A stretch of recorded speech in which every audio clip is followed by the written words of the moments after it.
Hello and welcome back, all you wonderful Tubi Dicers. It's your boy, Daddy Tarzan, here with the Tubi Dice crew with another episode of Star Wars Edge of the Empire. You guys, sorry for the for our 2 week hiatus. We had a couple things fall through the network, and we had to postpone for that time being. So we greatly appreciate your guys' patience with us. That being said, we got a lot to catch up on. Let's do a little recap of where we left off with the last session 2 weeks ago.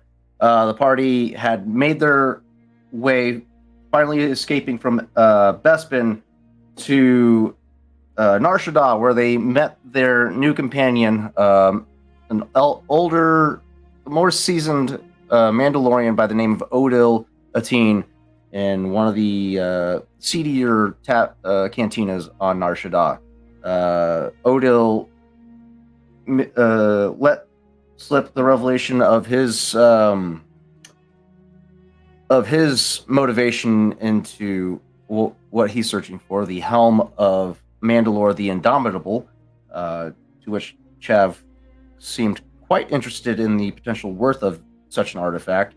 Agreed to take on this individual as a member of the crew and chaperone them to wherever they need to go.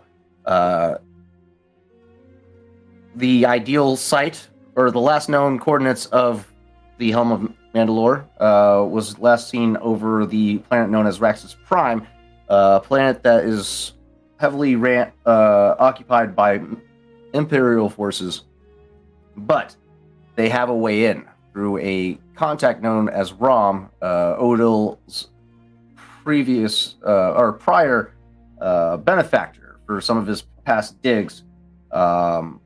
Unhappy with the results that Odil has produced so far, is finally calling in on a favor with Odil to acquire the location of a long forgotten separatist ship known as the Sa-na La'or. They were instructed to be careful and to meet up with them at the space station known as the Wheel, where the rest of the party are introduced to the president of Isotech, known as Rom, a Twi'lek, blue-skinned individual, very kind of pirate-esque kind of appeal to him. Apparently hasn't seeded a lot of trust with one or two of the members of Core Atlas, but seems on the up and up for the most part. Rom instructed the party to dig up what information they can in regards to the Sa-na La'or, as well as the planet that is their destination, Cholgana, a heavy jungle planet that happens to be the home planet of a species of animals known as the Nexu, a spider-like cat feline spider mix kind of alien. It's very, very terrifying to look at. If you have no idea what I'm talking about, just look at episode 2. No, episode 3. 2. Attack of the Clones. Episode 2, where Amidala is thrust into a arena, a coliseum of sorts, with a couple of alien creatures.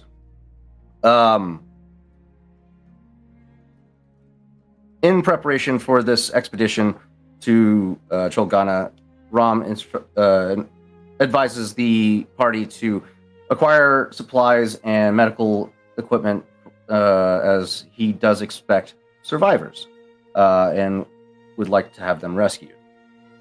The party had then set out to go acquire information as well as gear. On the way out, one of the party members was able to catch a glimpse of a Rhodian slipping out from view into the crowd, but did not pursue them, and instead continued with their task to get gear and information. We left off with Rawl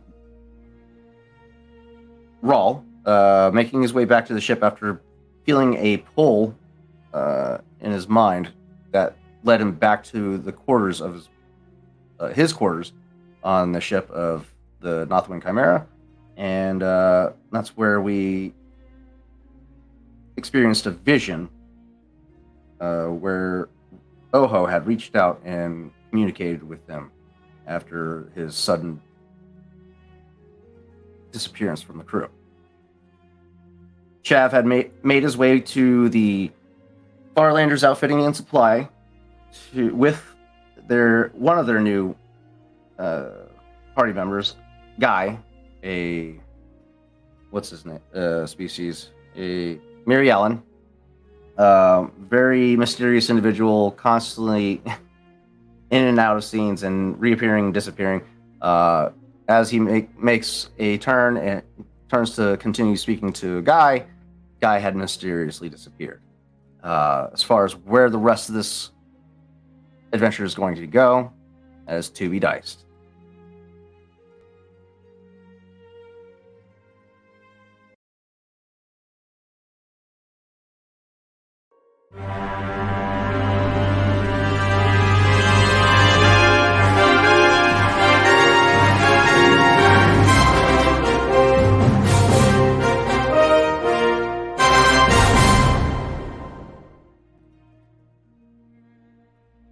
We last left off with Chav and Guy making their way towards Farlander's Outfitting and Supply, carving your path through the densely populated corridors of the hangar deck level towards this shop. One moment you're talking to Guy, next moment a person passes by and breaks your line of sight on him, and Guy just disappears almost as if he blinked into the Force, like Mark Hamill did in The Last Jedi. Literally just like a moment where he just kind of looks around, looks back where he was standing, and just goes, how does he do that? You're making your way through the... You ponder for a moment, but continue your path as... you're working with a limited amount of time before you have to set out for this planet. You make your way to the supply store, Farlanders.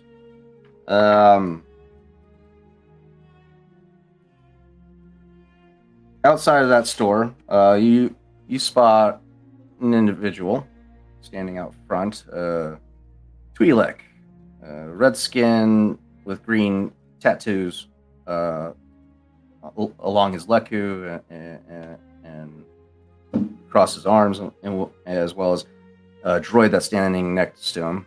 He just seems to be standing idly by. But you make your way into the store, and inside is a young human by the name of Knowles. He and a droid, CZ unit, operate the store, and as of right now, there's not too much activity going on within the store. As you look around, it's got a limited selection of non-military grade weapons, just your average blaster pistols and hunting rifles, as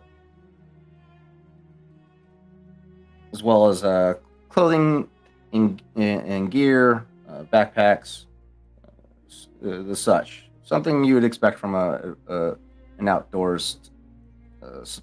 supply type of establishment. Knowles looks up from his counter, spots you entering. Welcome. Thank you for coming in, choosing Farlander's Outfitting and Supply. Feel free to peruse at your leisure, and if you require any assistance, feel free to call upon me.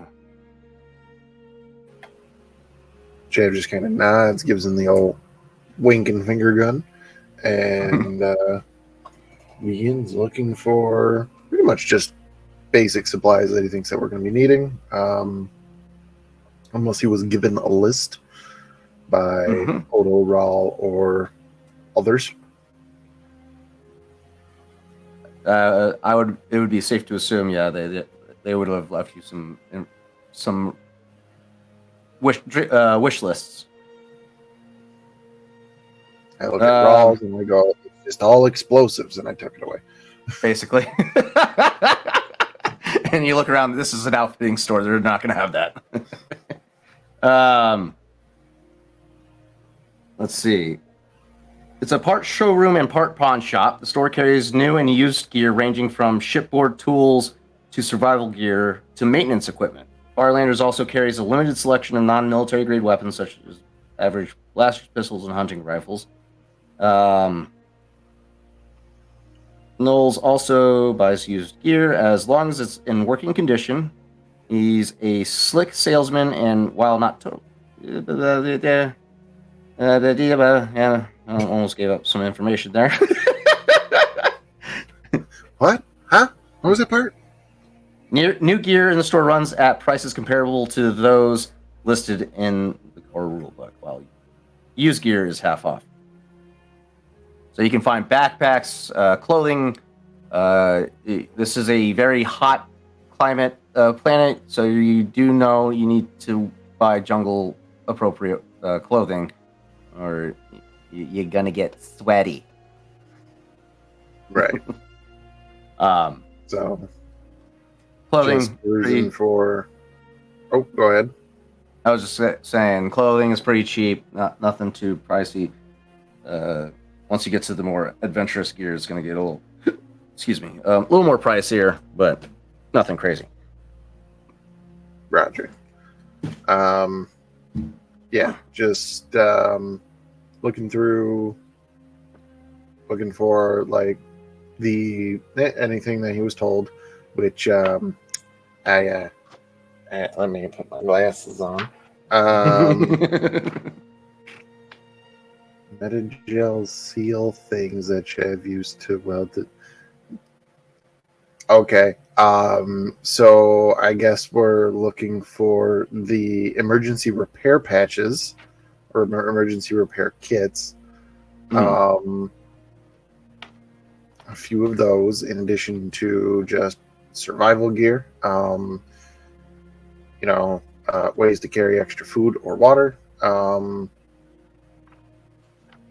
Knowing that Odal is coming with us and that Odal has been on expeditions like this before, and that Odal brought 75,000 tons of stuff onto the Chimera, I'm going to assume none of that is for us, and I'm going to try and make sure that we purchase like it just in case we're away from the Chimera, like a tent or sleeping bags or whatever the case may be for things of that. We're packing for camping, and in addition, beyond any of those things, just whatever might catch my eye, as this is like a pawn shop kind of deal.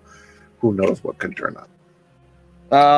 Go ahead. Actually, before we get going, let's go ahead and the whole table. Let's get a force roll of the day. See how lucky we're feeling. Force roll of the day. I'll roll for. Actually, since Guy's not here, it's just going to be the three of you guys today. Yep. We gotta have like a jingle to go with the force roll of the day. Ooh. This one lights ahead. Oh, God. Ooh. Look at us keeping up the trend. Chav, dark side. All up to me. Yeah, come on with the trend. Yes. Yeah, buddy. Yeah, buddy. Love to see it. Gotta love consistency. Gotta love consistency. All right. Do you have to love it? For the viewers, we have 3 Destiny tokens on the table today. these Destiny tokens can be used for boosting an ability check, finding miraculously happening upon some gear or supplies that you forgot to buy, so on and so forth. We have 3 in total, 2 dark side, 1 light side, and then Rawl, go ahead and give me another force roll to figure out how many uses of your ability you get for free. Coming right to you. Oh no.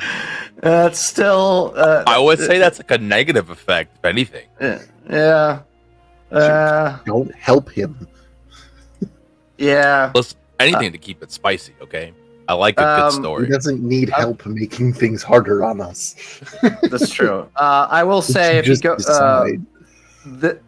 this actually falls in line with what you just experienced. So, hell yeah. That vision took a lot out of you. Any attempt to make a force ability check to this session will double the strain. So instead of 1 point of strain, you will be taking 2 points of strain to use any force abilities today. So just keep that in mind going forward. That being said, so you do not have any free force abilities uses today, unfortunately, but you can cash it in for the cost of 2 strain. Raul, have you ever considered not being force sensitive? Listen, once you stick your finger in the light socket, you got to do it again and again. Make sure that it still works, right? I would love for you to stick your finger in the light socket, because at least that's not the dark socket. Listen. To all our viewers, we are not advocating that you stick anything into a fucking electrical socket. Please don't try this at home or any other medically into sockets. But if you must, let Darwinism take the wheel and hang on for the ride. Just dig your fingernails in, hang on. God, I missed you guys. All right, I missed you too. That being said, let's get back to the story at hand. We are currently perusing the shop. You'll see a plethora of selections, but some of what is standing out to you, you do spot the tent that you're thinking of, as well as some climbing gear, a crash survival kit, force landing, blah, blah, blah. Contains kits to help ensure survival. So it's a basic survival kit that has your rations, your water rations, so on and so forth, to help you survive the type of environment that you find yourself stranded in. But the tent climbing gear stands out to you. There's a fusion lantern, as well as some glow rods, climbing gear backpacks. There's a utility belt. You'll find some extra power packs for blasters, as well as you're perusing about. Individual ration packs that you can purchase, and also a thermal cloak. That's good for trapping body heat if somebody were to be injured and is going into shock. That'll keep them warm and increase the odds of survival. But you'll also spot some electro binoculars there, general purpose scanner, some a couple liters of Bacta that you can keep on hand, a bunch of emergency med packs and stim packs. You do spot the emergency repair patch that was on Rawl's wish list. Yeah, basically whatever you're basically are able to find whatever you need in this store.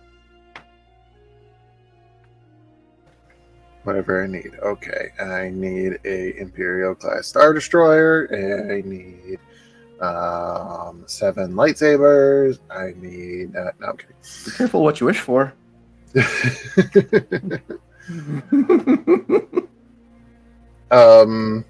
You'll get them, just not the way you wanted. They're all toys. No, I'm kidding. So, knowing that this is pretty much out of Chav's element, he'd probably just take the lot of what you listed, just to make sure that we're prepared. Again, knowing that this is sort of pawn shop-esque, is there any oddball things that kind of stick out? Like, if Chav did another once-over of the store looking for that special find, what would be there? Is there something in particular you're hoping to find that, or no? Just like walking the shelves at Goodwill and being like, "Oh my God, look at this!" All right. Okay. All right. If there is such an item, of course. You continue your perusement of the store. You'll find we'll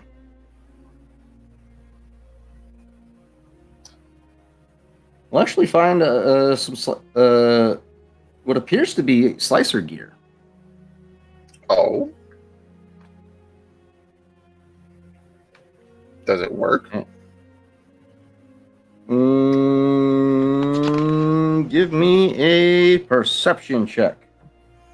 Perception. Or actually, yeah, perception, because computers, you'll have to go into it, and it's currently sealed. Simple or average. Hell.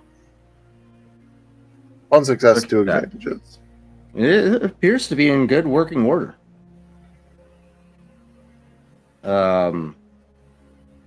Currently sealed in a container with a window on the top of the lid where you can see all the different components of this this slicer equipment.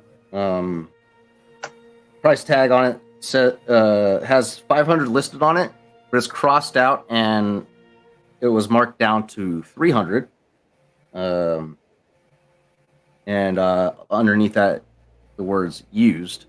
But it otherwise looks in great condition and appears to be still usable.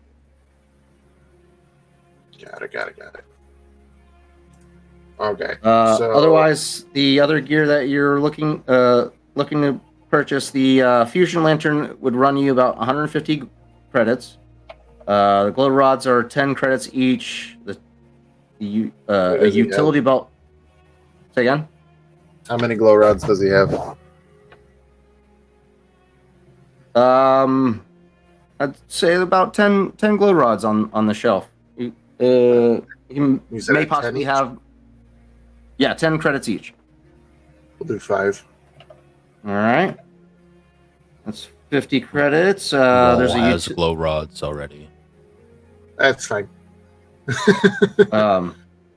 There's a utility belt. The tent itself that you spotted earlier is going to cost you about 75 credits. Again, marked down for being used. Crash survival kit, 300 credits. Bacta leaders are 20 credits each, and there's about 5 of those as well.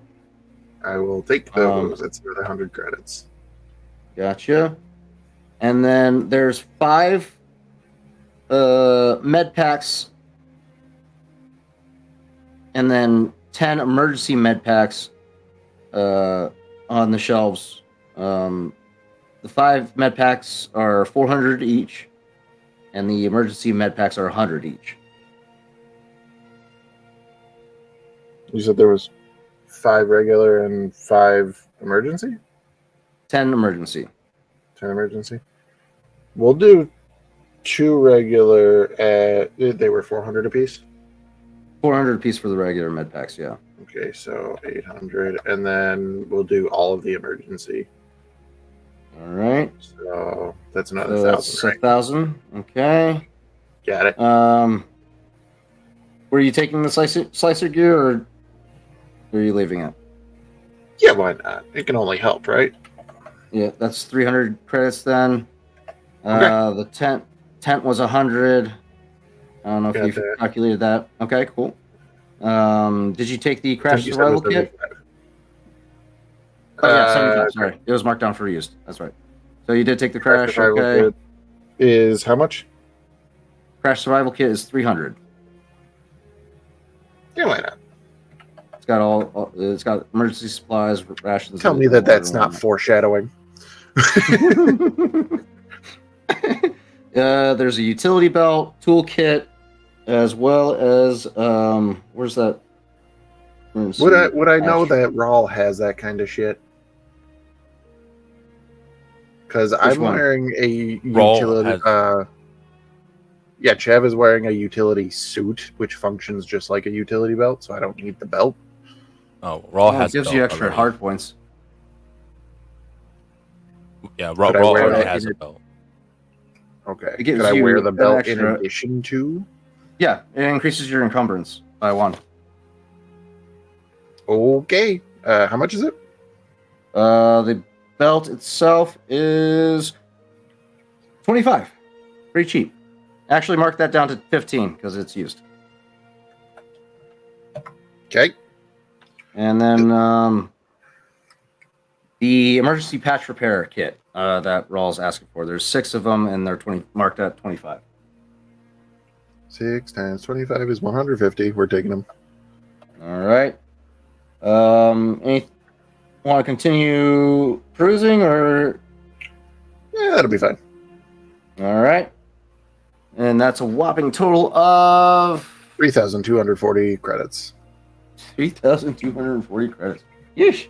You're going to make this guy's day. Good.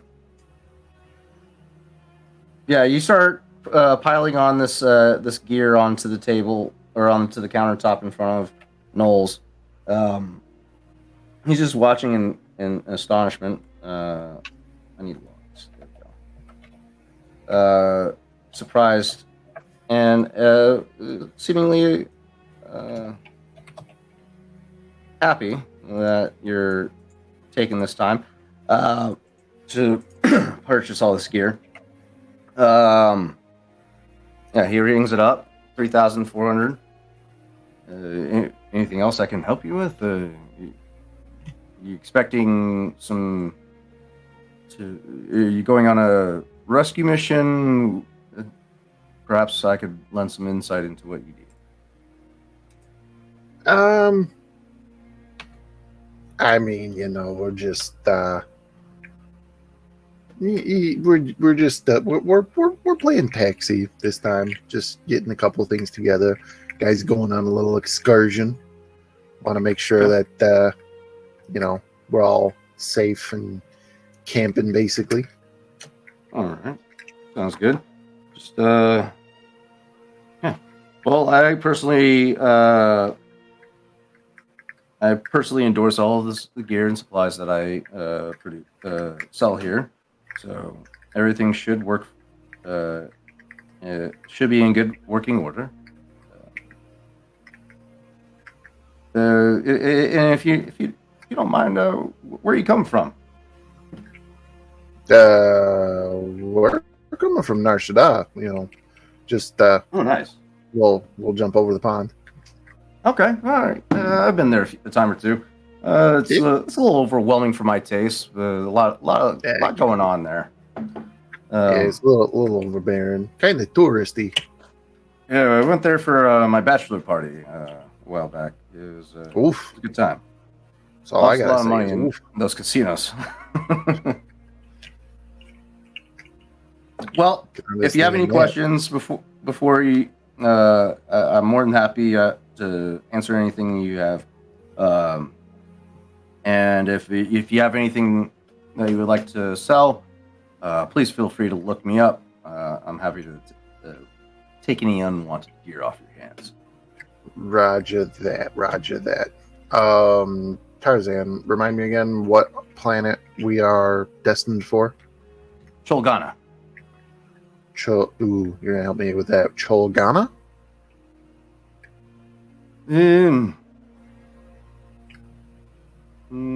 Like chill gal banana? Chogana. Unfortunately, Chollganna. Or is it? I'd say Cholgana. Let's So, with that being said, I actually will ask you. You're gonna let me know if I chose the wrong gig. Another pilot picked up a fare that was going to Cholgana. I ain't never been there. I don't really know what that place is all about. What do you tell me?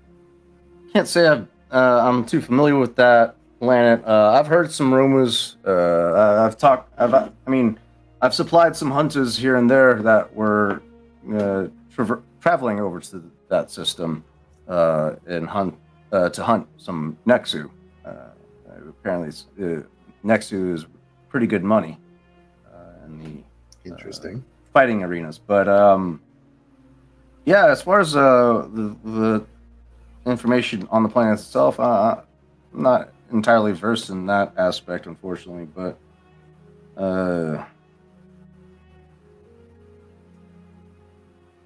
so it's a planet. It's a game planet. yeah, basically. big game game hunting planet. Yeah, there's a lot going on there. Apparently, some of the hunters that I have supplied in the past haven't came back since. Talking about that planet. If you're going that way, I just recommend you be careful, man. Keep your head on a swivel. Look out for your compatriots. You know, the Nexu are pretty cunning creatures, from what I've been told. Right. Very smart. I got you. Well, that sounds to me like that trip wouldn't have been worth the fuel. So glad I took this nice easy gig. So I'll grab all my stuff and bid you adieu, sir. All right. It was nice meeting you. Name's Knowles. If you are ever back in the wheel, feel free to look me up. All right. Knowles. Not my first time in the wheel. First time coming here though. It won't be my last. I'll be sure to keep an eye out for you then. Roger that. Thank you, Boss Jellybean. As you make your way out, that same Twi'lek that you saw on your way in, you give me a perception check. Perception again. This is simple. No Why difficulty. do you ask me to roll things I'm not good at? Good. All right. One success, one advantage. Yeah, it was a simple difficulty. No, nothing to roll against. Oh, good. He is no longer in that spot that you last saw him at, and instead he has imposed himself directly in your path, your exit path. Like you're making your way out, and there he is, this 5'4" Twi'lek with a very tall droid standing next to him, and he's eyeing you very, very expectantly. I would like to nonchalantly click on my comlink. Okay. Give me give me a stealth check against his perception, which would be Stealth, you say? it's going to be an average difficulty with a challenge. Okay. One failure, 2 threats. Let's see how we do. You forgot I'm an agile boy. Yeah. Well, on so here. it's a failure technically, but he doesn't necessarily identify exactly what he sees you motion for something, but he doesn't You get a sense as you're walking towards this individual. He just sees your hand motion to something and doesn't seem to register it as like anything to be worried about. With and as that, once that's kind of clicked on, I'm going to say, as if this whole interaction is my fault. Oh, I'm sorry. I was coming down this way and getting in the middle of your conversation. I'm sorry. If you move to the side, I'll just kind of be right on my way. Wait, hold on. Hi. First off, you don't know me. I don't know you. The name's Chet. I'm a treasure hunter, and I couldn't help but hear that you are heading to the planet Cholgana. No, I distinctly said that I heard somebody else was going there, and I was going somewhere else because I got a much easier gig that doesn't involve leopard things trying to bite my face off. Why? I mean, I could try to hunt that guy down for you if you want. Listen. If you're heading that way, I want to help. I'm looking for work. I'm in between jobs right now, and I swear I'm a great help. I'll be a great asset to the team. My droid here, his name is RHSD or S7D9. I just call him S7. He's great. Great at excavation, locating things. The two of us together, we would be a great asset to the team. If you take us along, go ahead and give me, as you're talking to him, give me a, what is it? What do we determine insight was? Perception still? Skullduggery. Insight? Skullduggery? Maybe. All right, where you are. Too far. Let me see. Where's the book? Skills. Where's the skills? Balance. And nope, too far. We need Yeah, I think it was skullduggery. for insight. Yeah. I mean, mechanically, between the two, it's going to be the same roll for me, but it's good to know. Yeah. Willpower, cunning, skullduggery. Where are you? Intellect. That's characteristics. I need the abilities. Where's this? All right. Yeah, let's go with a skullduggery roll. What's his ability modifier for that?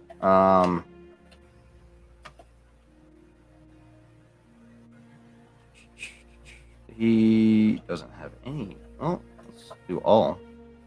It's average difficulty.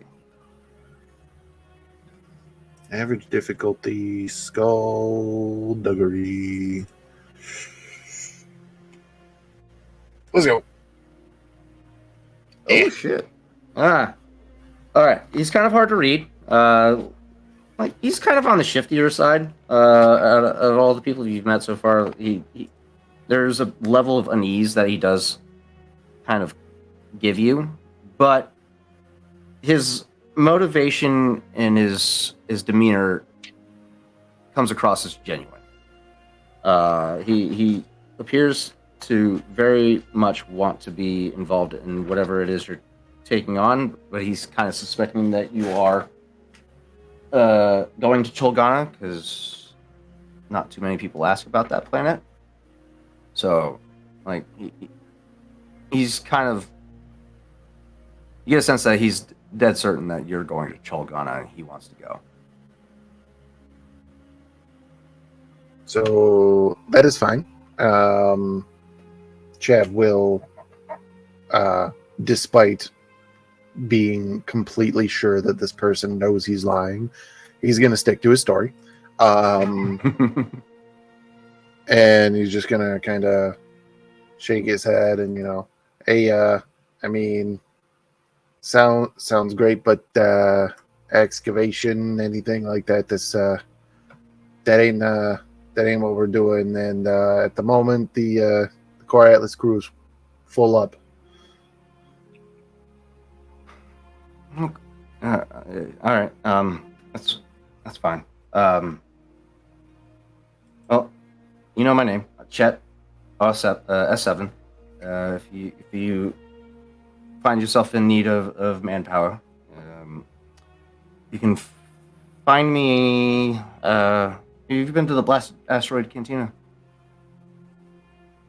I think I've heard of it. Okay. If you find that you need the manpower, I'll be there. Absolutely. Yeah, if I hear anybody who's looking, I'll send them your way. Okay. Thank you. Have a good one. He turns to walk away. Head's kind of slunk down, and this 6'2" fucking researcher droid kind of shuffles behind him.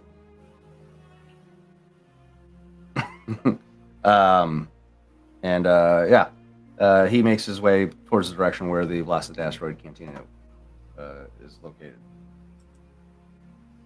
And Chav will make his way back to the group, giving a look over his shoulder every now and then. All right. Yeah, you keep a lookout as you make your way back to the Northwind Chimera. Meanwhile, back on the Northwind Chimera,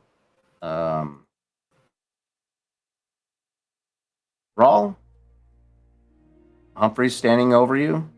You're prone on the ground, clutching your head, dealing with a slight migraine.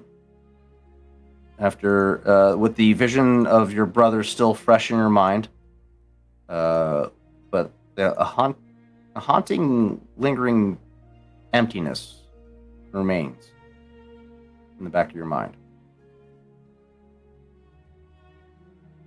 So,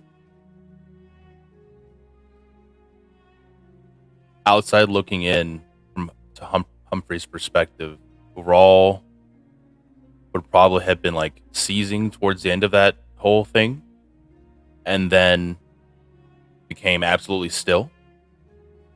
And then all of a sudden he goes,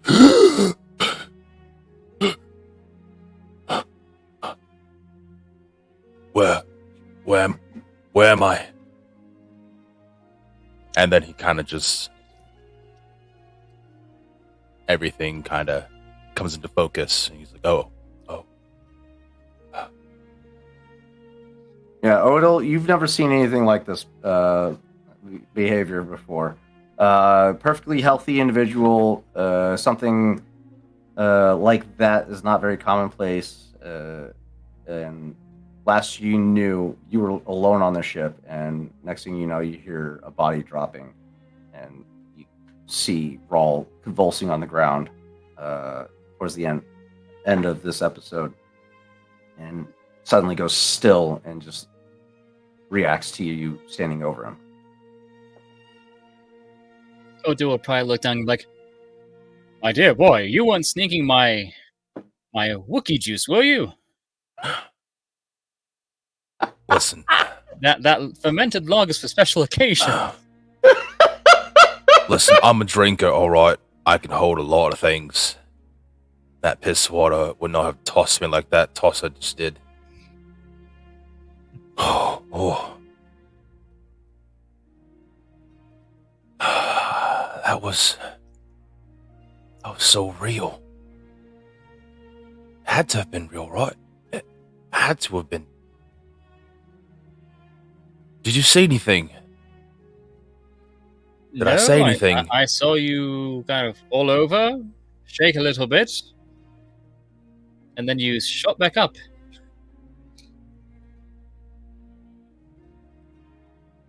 Oh.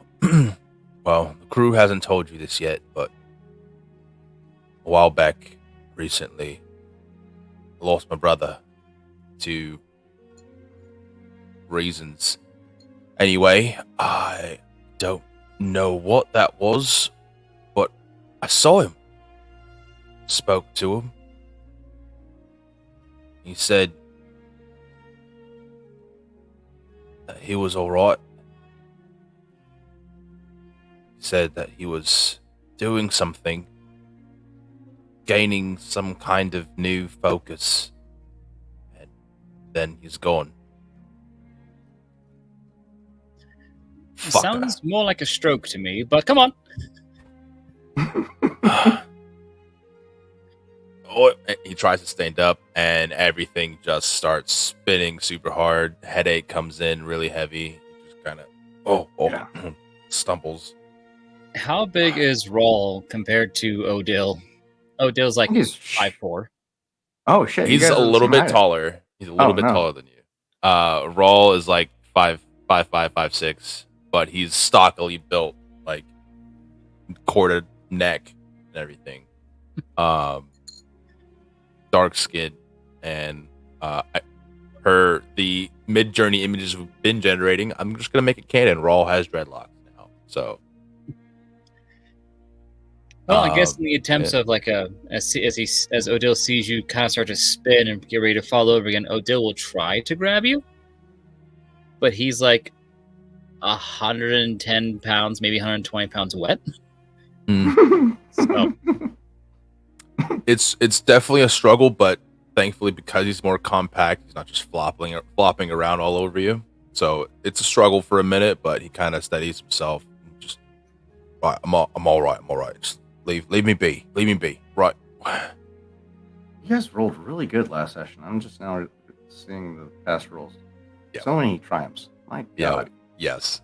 Which unfortunately do not roll over. Carry to the over. next No.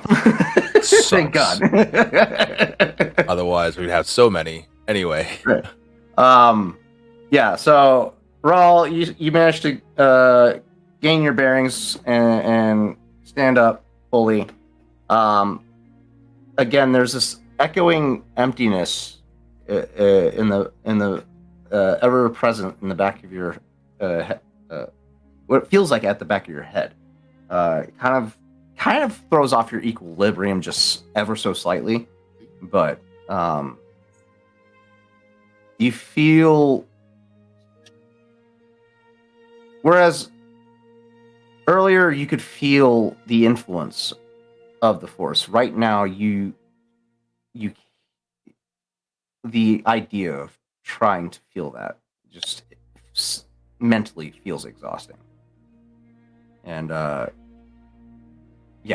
you get a sense that in your current condition, the force is absent from you right now.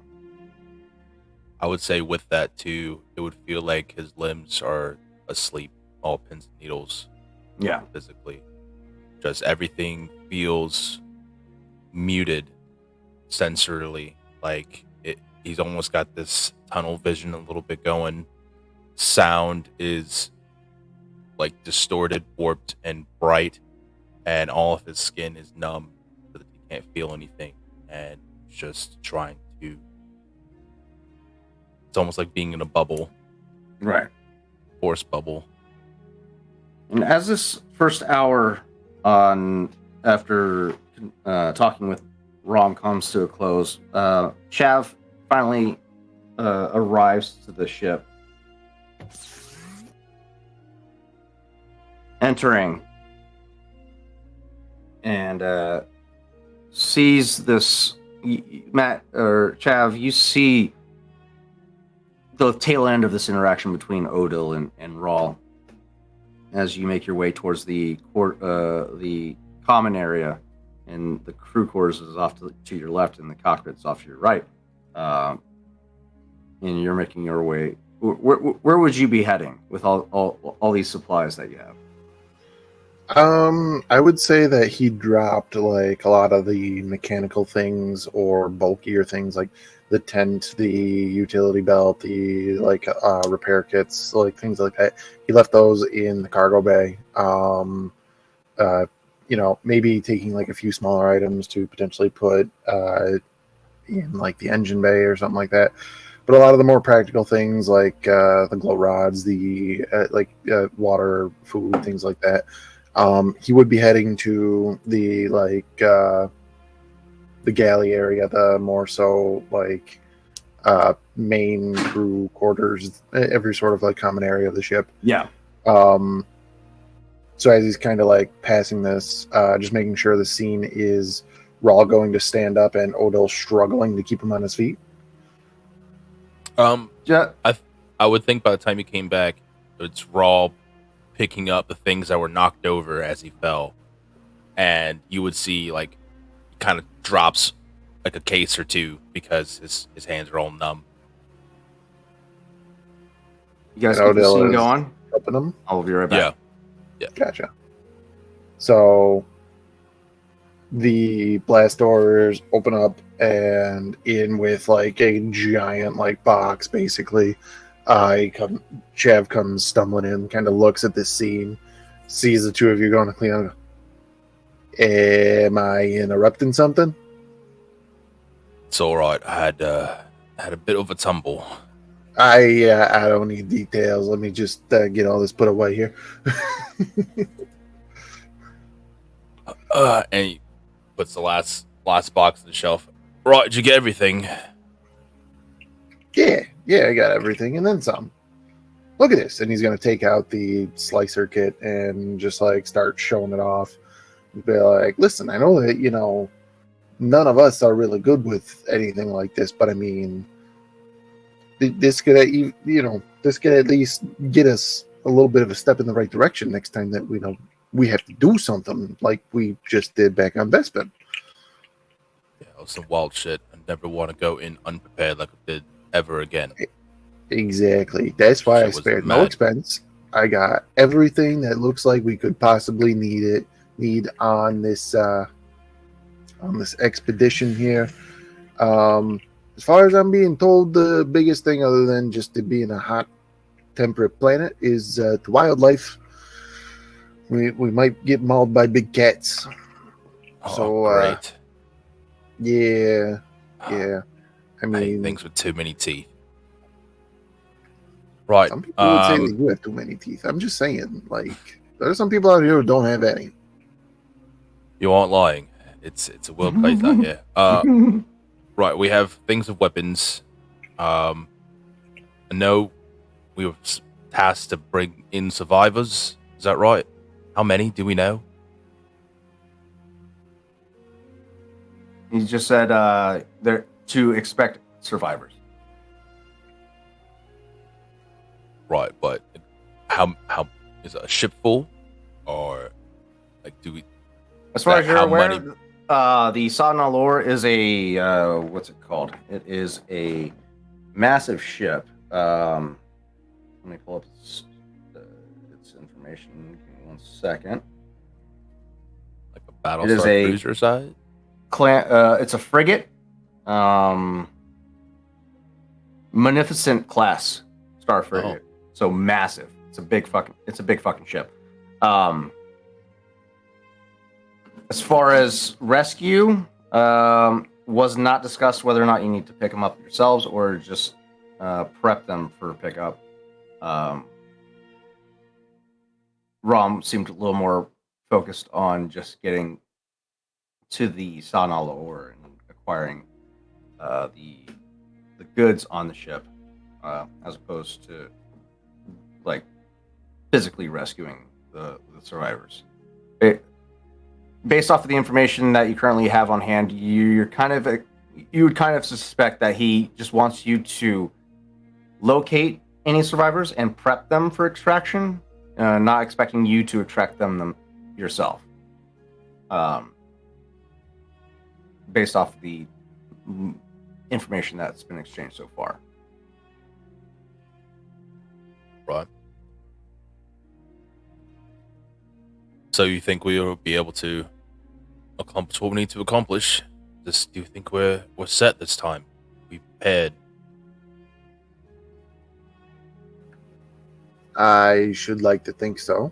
How about you, Professor? How do you fare our odds? Well, with enough explosions and a bit of luck, I'm sure we'll do just fine. Oh, well, good thing that we brought Rawl then.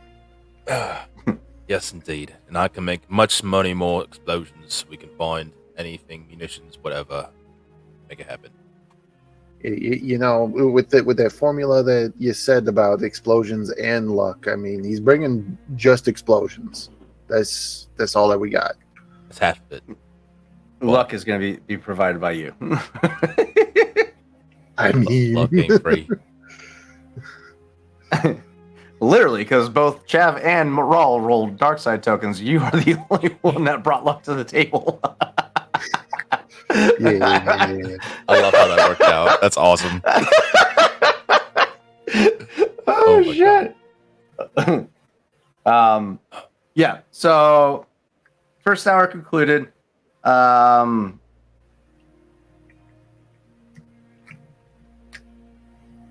What's the game plan? You still have some research that you can conduct. You got 7 more hours to kill at this point. You are expecting a handoff of a droid in 7 hours. So, what's the plan? I mean, for Chav, it's just making sure that the Chimera is in working order, making sure that everything's up to snuff.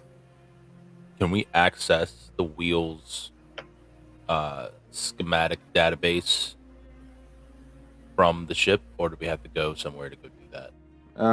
It would be safe to assume that you would need to go to the kiosk out front of your hangar bay. Quick retroactive perspective roll from Chav as you made your way to the Nothman Chimera. That's going to be against. You said it was a perception roll? Yes. Difficulty is going to be.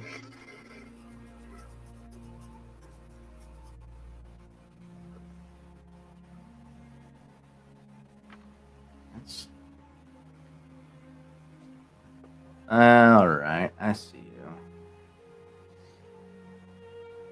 I don't know if I see you. I've yet to roll. Go ahead and cash in a dark side token to upgrade.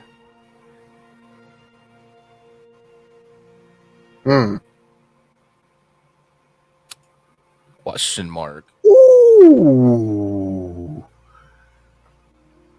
Rollies? Check, motherfucker. Rollies? Interesting. That's too perfect. So we're gonna wind the clocks back a little bit. Just before you boarded the Nothman Chimera. Chav. Mm-hmm. As you enter the hangar, you're making your way towards the ship, and you see a few droids running about. Typical droids that help carry out basic maintenance tasks, such as hooking up fueling rods or purging the septic tanks and whatnot. But they're all on the outer perimeter of the ship. As you make your way to the ship, you do spot one WED. Go back. WNED. WED 7. Where's my droids? You spot a treadwell repair droid, leaving the vicinity of your landing gear.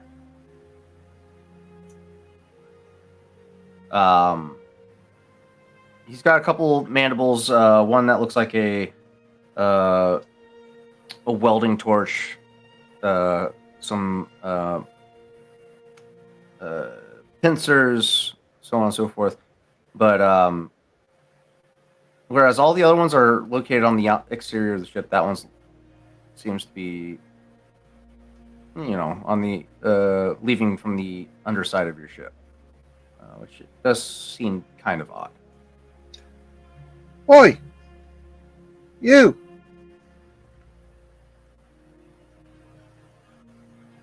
What do you think you're doing? The droid stops in its tracks. It's the repair Treadwell droid is a long telescopic droid with a stick figure body, essentially, with a series of different mandibles all throughout, and two camera lenses for optical sensors. As you call out, those two optical sensors just go from its current trajectory and pivots to you, and the treads come to a stop, and it just looks at you quizzically. What are you doing? As I'm making my way over to this thing.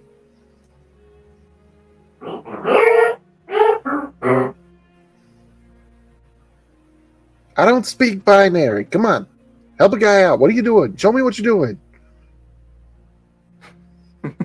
As you're talking to him, he just gives out a series of beeps and shrills.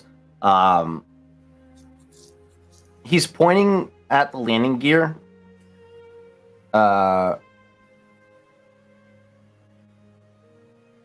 Give me a skullduggery check to try and see if you can decipher what he's communicating.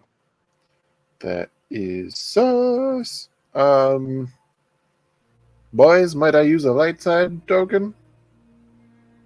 All right. Hiya. Alright, it's going to be a simple difficulty.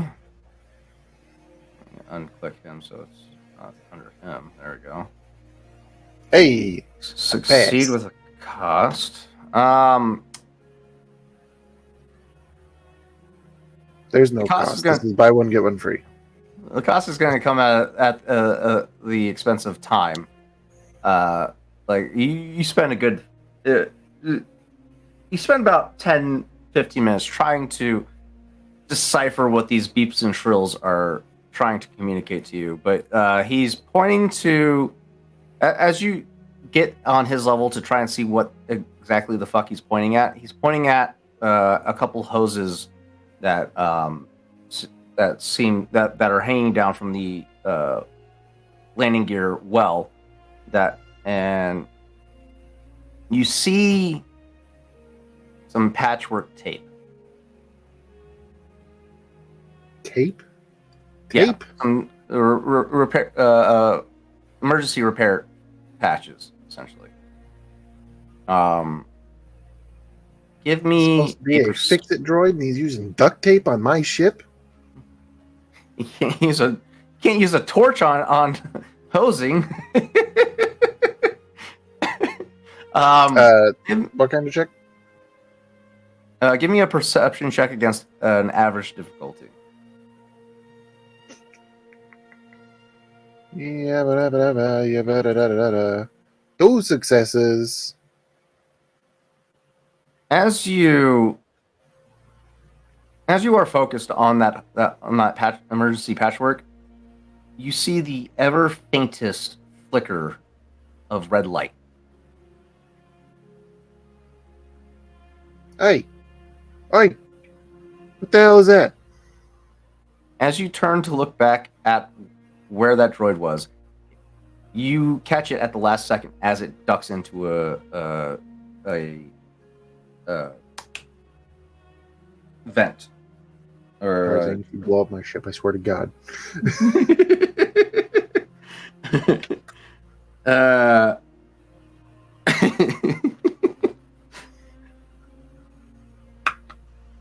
What's it? What's the event called? Shit. It's a The event's gonna be my foot in your ass if you blow up my ship. ventilation duct. There we go. It had disappeared into a ventilation duct as you looked back at it. The faint red flicker of light that you spotted is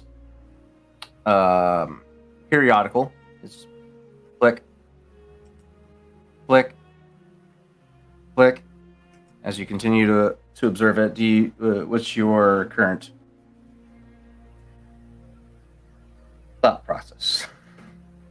I would like to investigate the blinking red light. Okay. Give me a hard investigation with a boost. Investigation. Swear to God, get snatched, Chav. Where's investigation? Oh shit, that's true. We don't have investigation in this fucking game. Perception. Yeah, That's what we've been doing. yeah. Perception. I would like to roll something other than perception. Failure, 4 threats. You can. I'll leave it up to you. Oh, you said Either a boost. perception. You get a boost. I'll leave it up to you though. You can do either perception or mechanics. We'll mechanics. Yeah. 'Cause it still falls in that line. You know your ship and where components should be. Mechanics. Boost. Roll. Ayo. Hey. That's better. That's all right. Okay. You succeed with 3 threats. Okay. All right. You make your way over to this the well of your landing gear. You're fishing through the hosing and wiring harnesses within that well, and there's a moment that you think you see where the light's coming from, and then you move a wire harness out of the way, and the light's coming from another further in, and you have to keep on digging in further. You finally get to what appears to be a tracking device.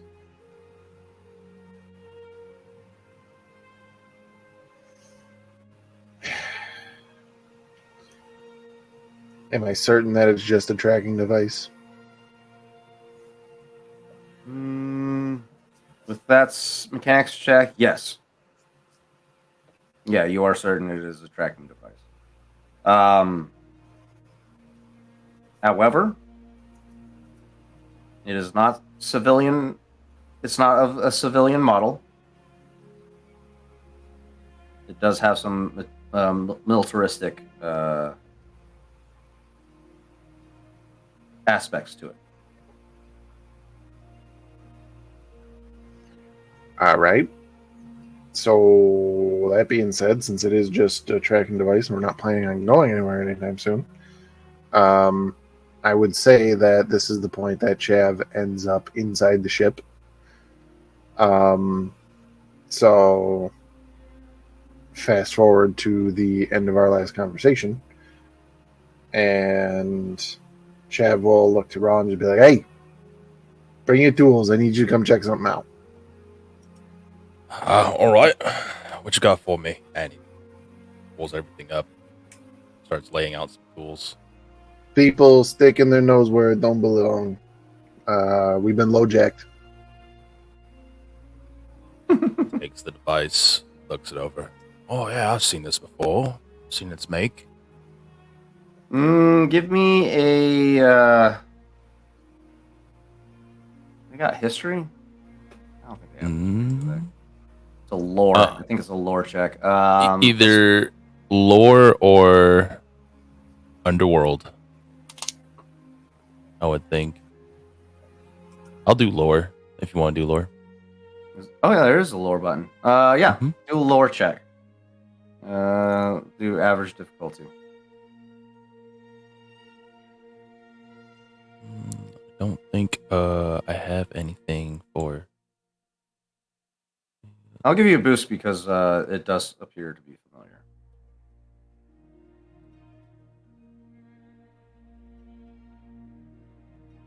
Yeah, I don't have anything for lore. Okay.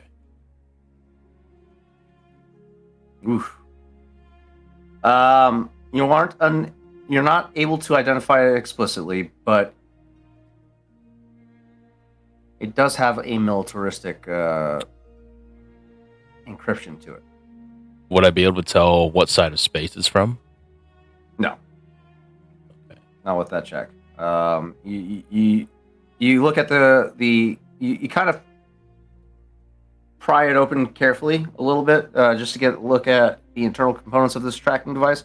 A lot of military grade components are put into this tracking device. So with that in mind, you carefully reassemble it to not trigger any fail safes. As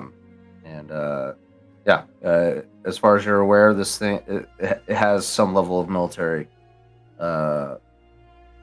connection Right. to it. Circuitry seems to all be in order. It's very neat. All the wires properly placed. Alright, I left it on just in case. Don't want to alert anybody that we know that it's here. So I'm gonna leave it on for now. Until we're ready to move. Then we can decide what we want to do then. All right. Sounds like a plan. But it's definitely military grade at least. Familiar somewhat, but I still can't place it. And it's someone knows what they're doing with this. Is Wait, it where'd you Imperial? No, not could be Imperial, could be any kind of private contracted military branch, could be anybody dealing with that. Do you have anybody that wants to follow us right now? Jumbo. Right, but he wouldn't. Where'd you find this anyway? It was on the ship. Yeah, but Checking the landing gear.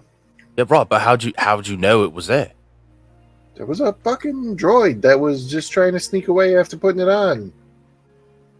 What it looked like? was it bare bones droid, or was it a little more expensive?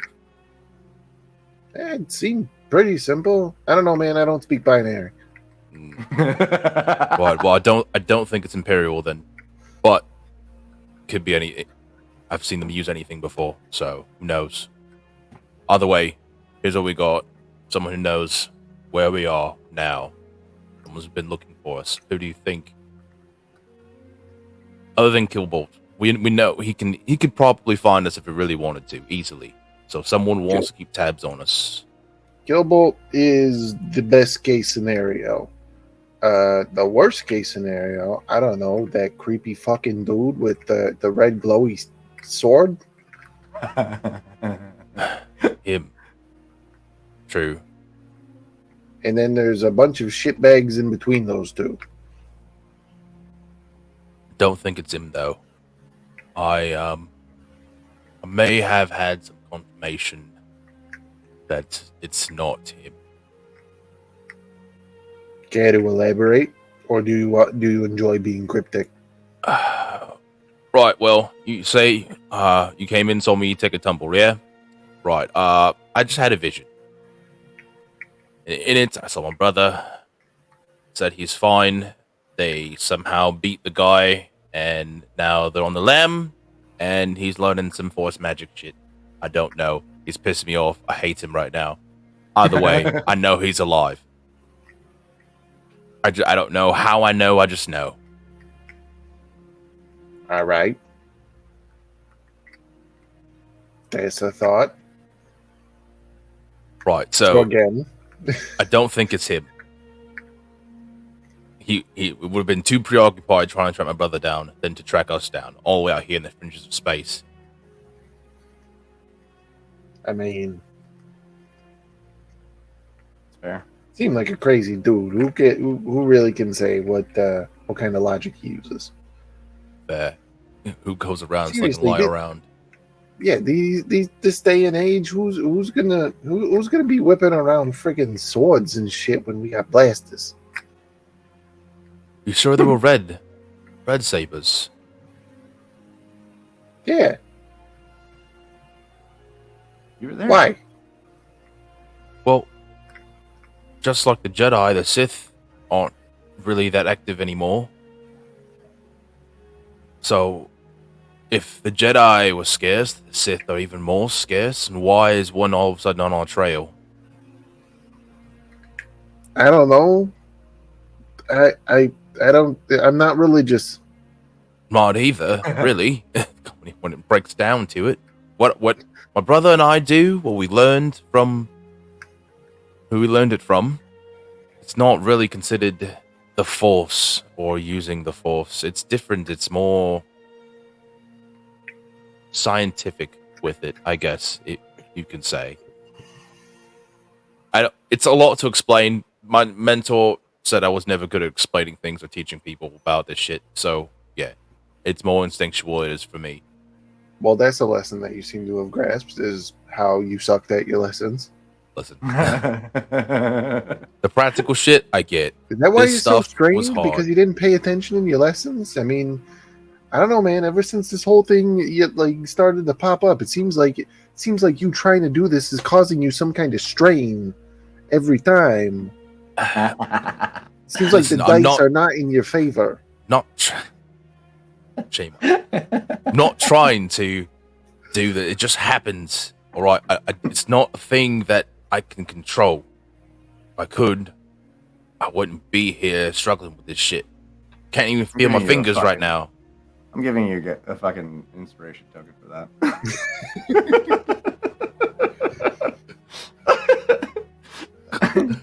Are you certain you do not smell burnt toast right before these visions? Why would I smell fucking food? No, I didn't smell burnt toast. What are you on? Would you like to I know think the question- alphabetically or chronologically? That Do we really want inspires to a roll lot with of this guy, confidence Chad? in me. Although I would very much so like to know, because if the word Glitterston comes out of your mouth and I find out that my shipment was short, it's coming out of your ass. Boy, that went well, didn't it? Yeah. It was just a drop off Yeah. and done, one and done. All right, Yeah, well, it was a couple hundred credits. It was nothing So- big. Trial so run. glad one of our jobs is going off without a hitch. Yeah. When do we ever? Right, so now you're up to speed. Force magic shit, whatever. And yeah, we're in a lot of shit. But now we're doing this to whenever we decide what to do next. So, when can we take off? Right, we're waiting for this robot to arrive. I guess so. Just in general, Professor, you got any words of wisdom on the subject of any of this?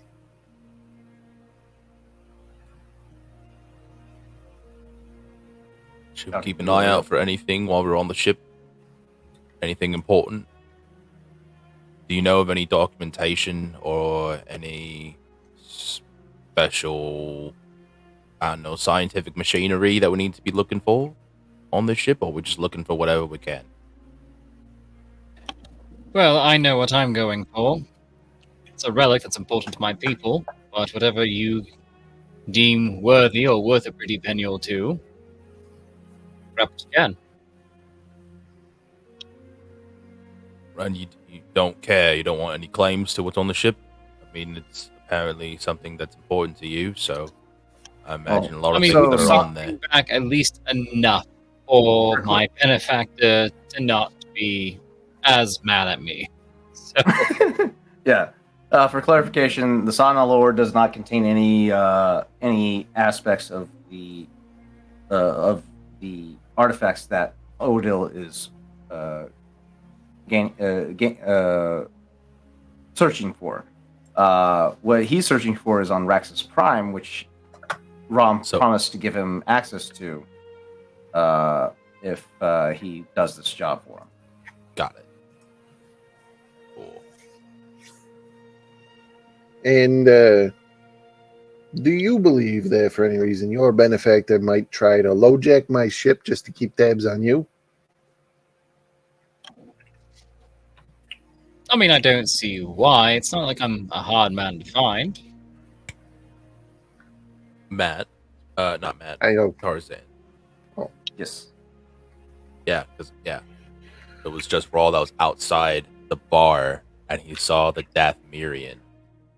Whatever happened to that? That was back on Nar Shaddaa. Was that back on? And it was just a regular tracker guy. It wasn't anybody. No, Special. nothing as far as you could tell. Yeah, no one special. Okay. Red skin, black tattooing. Seemed to perk up when the crew emerged from the cantina, but it's appeared to you to be a case of misidentification. He calmed down. He relaxed once he realized that who was leaving the cantina. Got it. Never mind.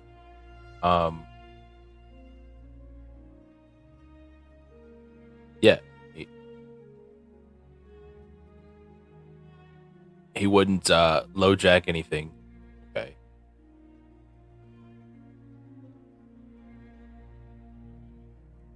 Don't know who it could be. Could be anyone. Either way, just make sure we're all prepped, and I guess we just wait. Once again, more questions than answers, but Um, alas, we're waiting on a droid. all right. Well, I'm going to go to this kiosk out here, see if we can find some schematics on this ship. Maybe some more information about the coordinates that we received. What kind of wildlife is there? So, yeah, y'all keep me posted. And Rawl get up and head towards the door, kind of stumbling a little bit, gain his balance. Did you take the slicer gear that Chav purchased for you? Yes. Okay. Yeah, he would have. Yeah, he would have looked over everything, made sure that what he had ordered from Chav was all there. Yeah, he would have the slicer gear. Yeah. Gotcha. All right. That slicer gear is going to give you a boost die to your checks, by the way. Let's see the exact stipulations for it.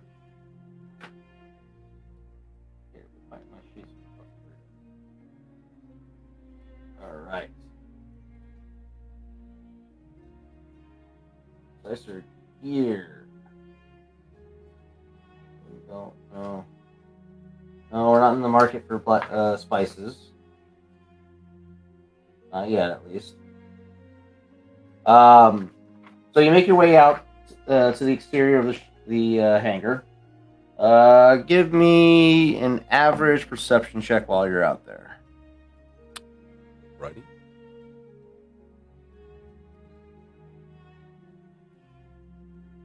One failure, 2 threats. Perception, inception. What's your conception? Okay.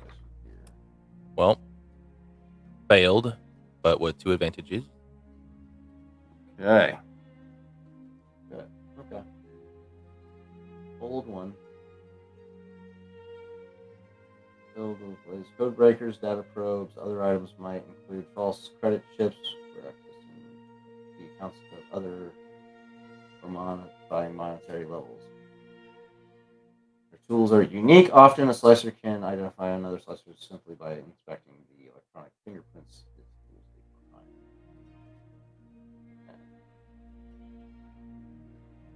behind. Okay.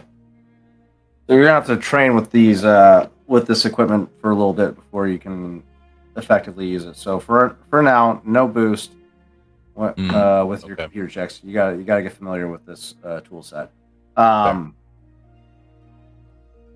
being said, you make your way out to the corridor, hangar level corridor, merge out into the bustling crowd out in the extending hallways, and you make your heading towards the kiosk, just a few feet away from your hangar bay. Power on the kiosk, and are greeted by Master Control, or Mickey for short. And what's your first inquiry? Raw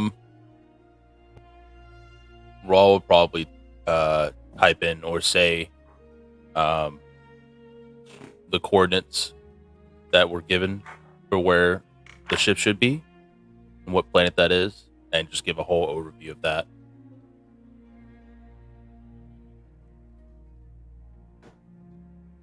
Okay. Let's do a computers check of Sanala Or.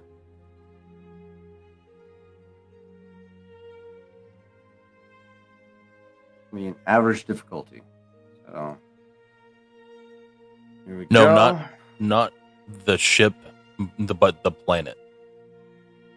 Oh, of Chulgana? Yeah. So You like guys the already general, got all the. You guys already got all the information of for Chulgana last session. That was your guys' okay, we can get any more. Okay, all right.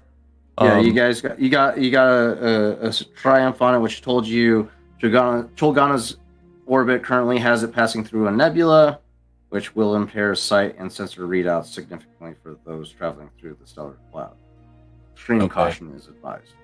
Okay, then yeah, specifically the ship itself this time. Then so let me make sure God, I'm not talking out my ass. Oh shit! What?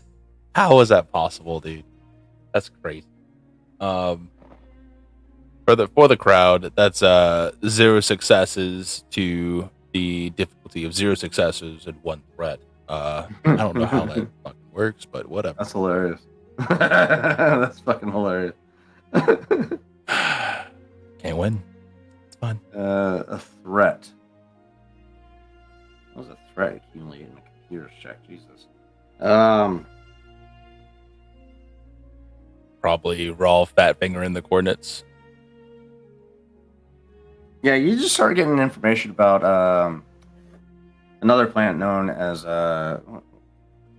where's my fucking galaxy map? You accidentally log into your very old MySpace account, so now all of those notification emails are re-upped, so anything that happens is just going to blow you up. Nice. I'm getting a bunch of ad windows being popped up.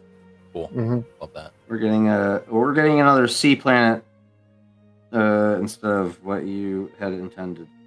Shit, there's so many fucking planets. My God. There's so many. Yeah. You start getting information on the planet known as Kolarin. Lord. Oh, in sector P14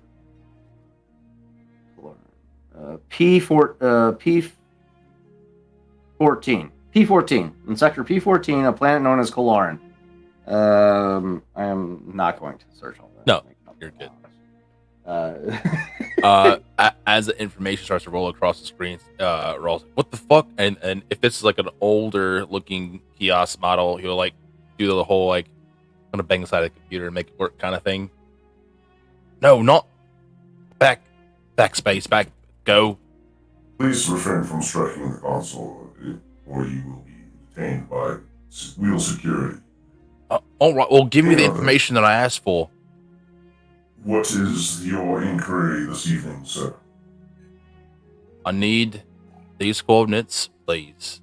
Can you show me the Sun out of the ore where it's supposed to be here? Can you give me information of this? Go ahead and roll me another average difficulty computers check on the Sanala ore. Give me what I want. Yeah. There you go. All right. You got 1 success and 1 advantage. Okay.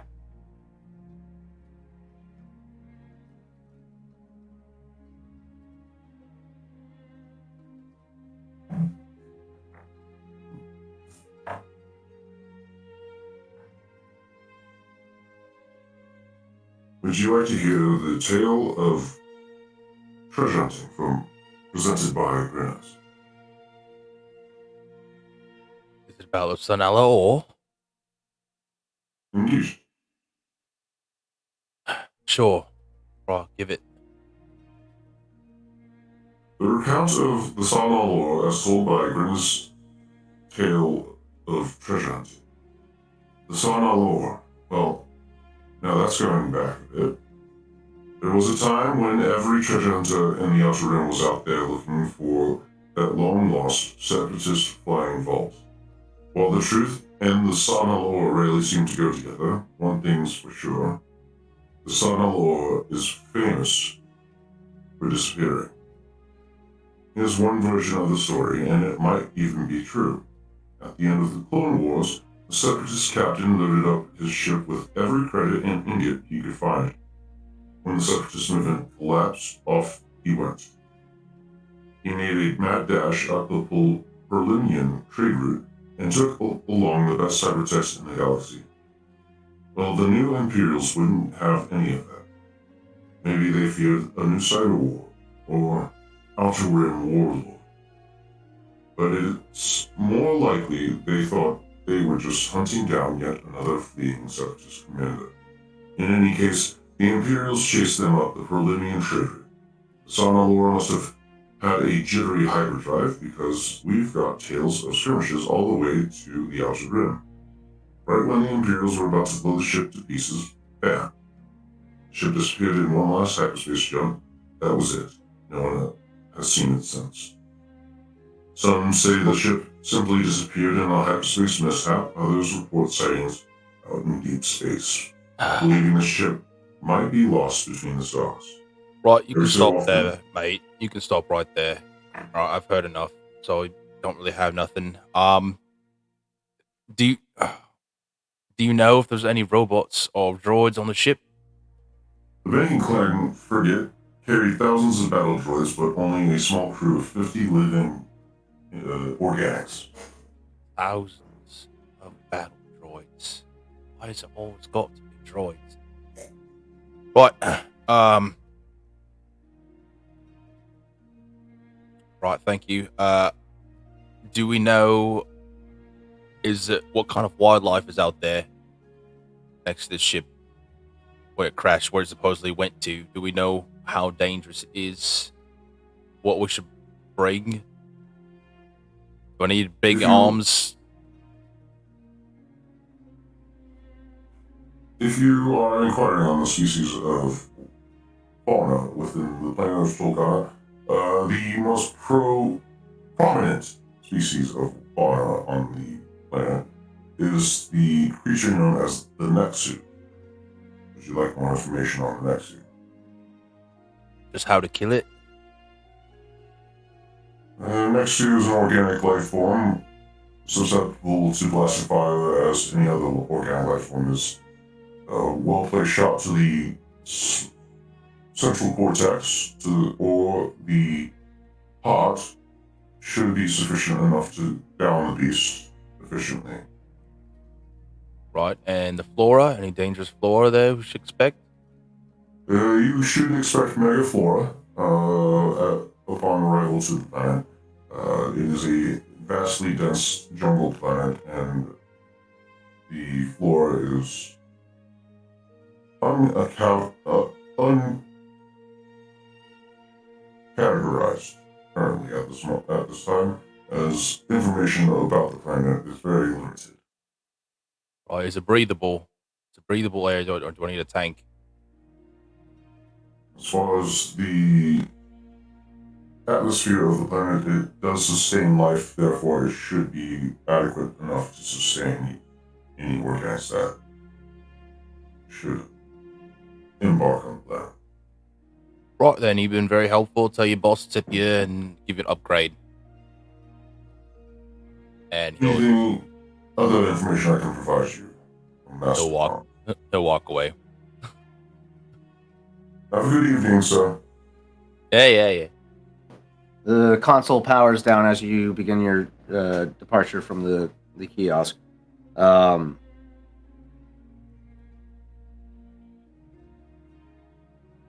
What's your next what's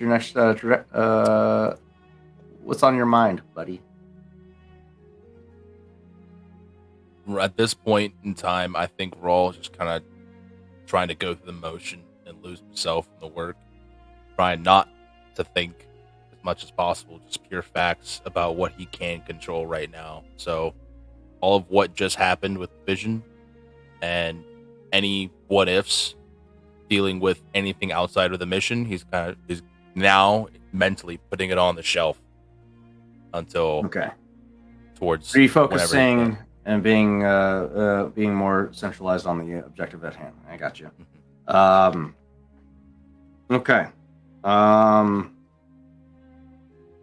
You still have about 6.5 hours left to do any investigative work or acquire any additional gear that you think you might need.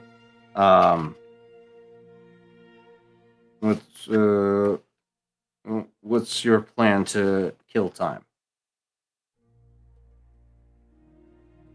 You can go back to Rom at Isotech and ask him any additional questions.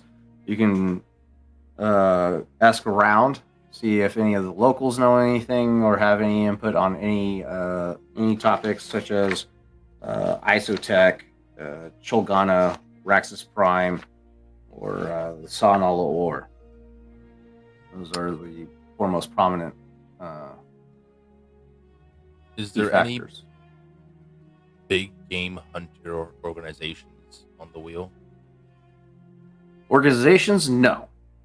But there has been talks of hunters passing through the blasted asteroid Cantina. As you've been told by Warren Dack, he's informed you that some hunters do come through and ask him about the planet. As far as an organization located within the facility, no, there's no Hunters Guild or anything like that. Chad, what are you currently doing on the ship right now? Or are you... I know that we got a lot of time before takeoff, but he's just making sure that it's ready to go. Okay, just doing. I don't really have any other side objectives at the moment. Okay, give me an average mechanics check to do, or either mechanics or computers check to do either a physical diagnostic or a computer. Mechanics? Okay, you're doing a physical diagnostic. Okay, gotcha. Yeah. Did I hear you say with a boost? Yeah, you can Or do am I it. dropped? Okay. Are you? I'm drinking. Damn! Ooh, baby! Very well. As you do your diagnostics of the Northern Chimera, you do find a few loose hoses, similarly to what the Treadwell droid was pointing out.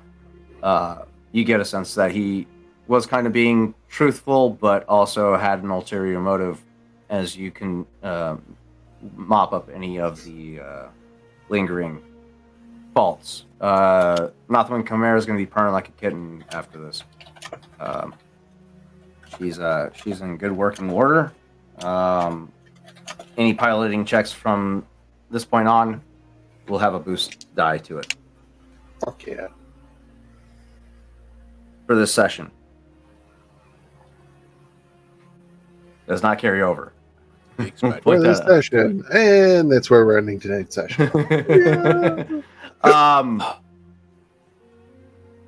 Chav is going to be spending this is going to take up a better part of your time here on the wheel. So we're going to be dedicating about 2 hours worth of time to give this full, to accommodate that triumph, to get that full 360 coverage of your ship, making sure everything's in full working order. However, Raul, you have some time to fill. What's your current headspace?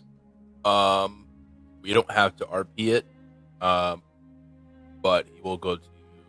He'll go back, tell Chav all of what he had found on the kiosk, and he'll tell him to go to the blasted asteroid, get some big game information,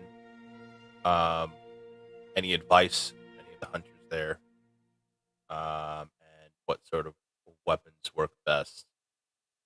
against the wildlife there. Gotcha. Okay. All right. We got our heading for the time being. We're making our way back to the Blasted Asteroid Cantina. Odil goes back to cataloging his equipment. And let's go ahead and take this time to take a quick 5-minute intermission. We'll come back with a slate for the week, and we'll continue the rest of this adventure afterwards. Okay. We'll see you guys in 5 minutes.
Hello and welcome back, all you wonderful 2B Dicers. I am your host, Daddy Tarzan. With me, the crew of 2B Dice Adventures.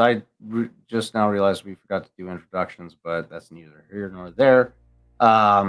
They know who we are. They know who we are, except for Humphrey, who unfortunately had to take a quick departure for personal emergency reasons. So hopefully he will be back with us next week. But from this point on, Humphrey's character Odo will be returning back to cataloging his equipment. That being said, for the rest of this week, as far as 2B Dice is concerned, we have tomorrow, I believe, another one-shot prepared for Dimensional Dial. Is that correct?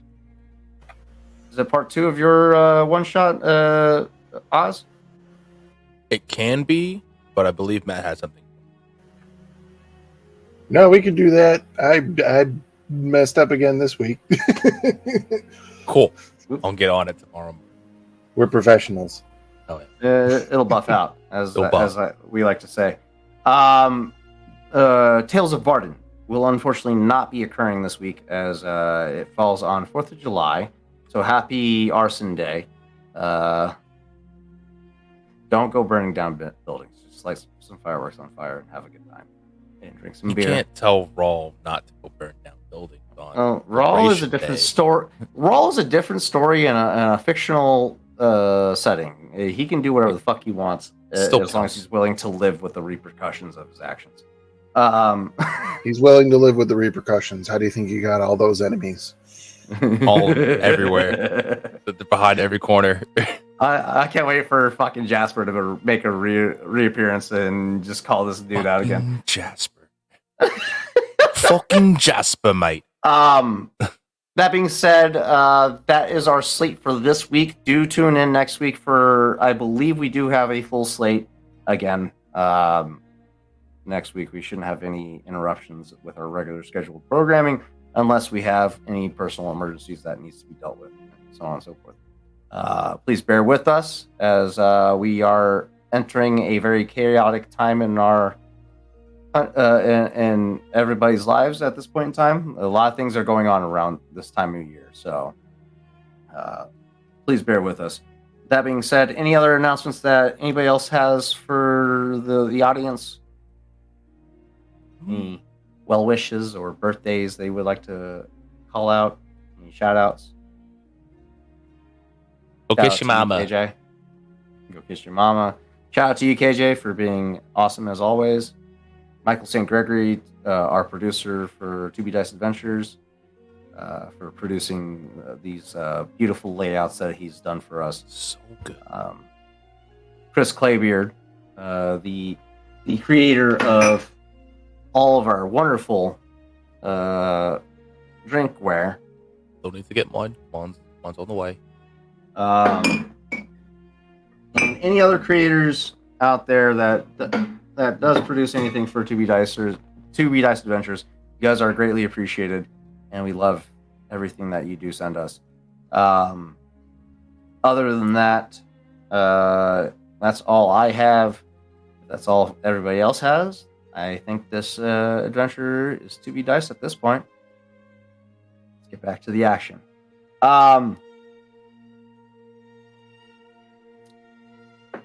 Chav, you are engaged in a very thorough inspection over your ship, as you discover after discovering this tracking device on your ship. It's left a very unsettling pit in your stomach that you have to check your ship from bow to stern. Make sure there's no alterations made that could hindrance or cause any problems with the job ahead. Right. Raw. You need a distraction.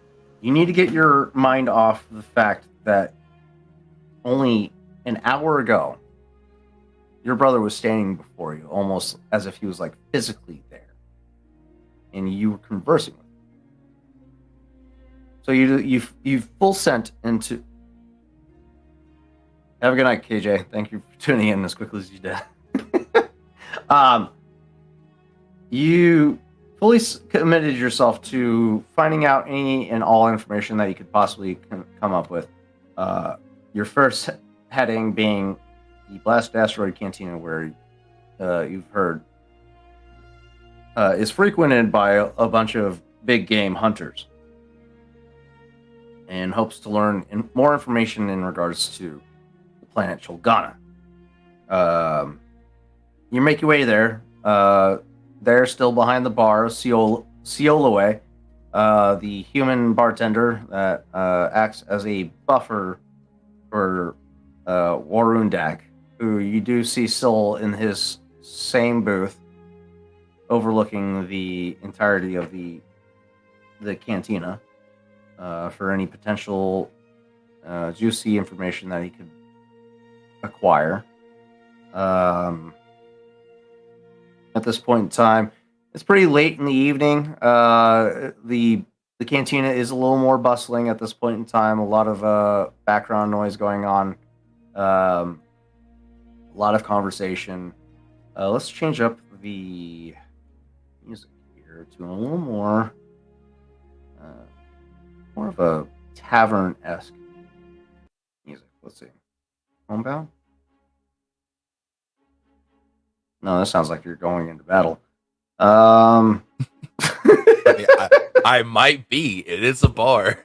Essentially. While I'm figuring that out, yeah, you take a look around. Give me a. There's a lot of people here, so this is going to be a hard perception check to try and single out hunters in this crowd. Perception check. Perception check.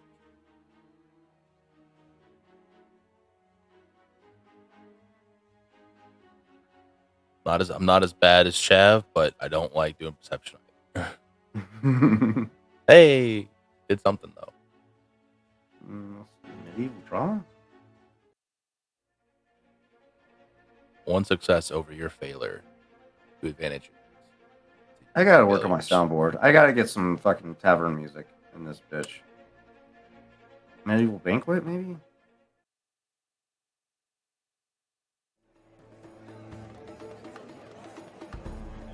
Okay, that's not bad. That's not bad. I can work with this. Yeah, I can work with this. Blast Asteroid's pretty happening at night. They got a nice little night party going on. Yeah, there's a band on stage. It's a simple band. A electric corded instrument as well as a drum instrument. The energy in the canteen is very jovial, as everybody's exchanging stories of their adventures, their triumphs, so on and so forth. You get a sense that it's at this point in time, it'd be very easy to approach and engage people in conversation in regards to their adventures or battles, so on and so forth. So you have your pick of the litter at this point. And you rolled 2 successes, 2 advantages, which cancels out the threat. So you have 1 success on the board. I'm going to roll up a random NPC, if you don't mind. Sure.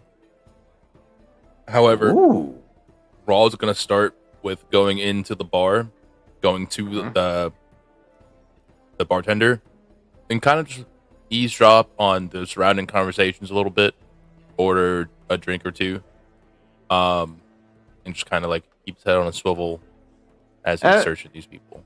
As you make your way over to Ciolaway, you do spot a hunter. The species, the individual is a species of Zexto, slightly spindly, 6-limbed alien, native to the planet Troikan. They're the ones with the 4 arms, long limbs, very spindly neck. The one that piloted the what was the speeder? The speeder Yeah, I got a picture. Yeah, from episode 1. The long, spindly armed individual, almost like a spider, kind of like alien, in a sense. Okay. No, that's a wrong description. No, that's right. That's pretty close. No, because 'Cause there's they an got, actual there's an actual spider alien that is terrifying to look at. Yes, but they're basically Slender Man with 4 arms and a long Slender ass neck. Man, yes, Slender Man with 4 arms and a long neck. So picture a Caminoan with 4 arms. That's what you're what the audience is seeing. Yeah.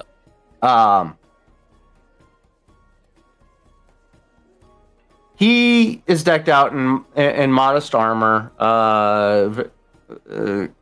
The color pattern is very reminiscent of jungle foliage, so you get a sense that from this individual that he may have came from exactly where you need to go. Does he look like he has any trophies pinned onto him? Any kind of memorabilia? No. You just spot weaponry and whatnot. From your experience, trophy hunters won't carry that type of stuff on them because it can be quite pricey, and to risk it getting stolen would be a huge loss in their profession. So, if they do have trophies, they keep it properly secured. This individual is currently talking to a series of. Let's see who's sitting with him. We got the Zexto, the hunter.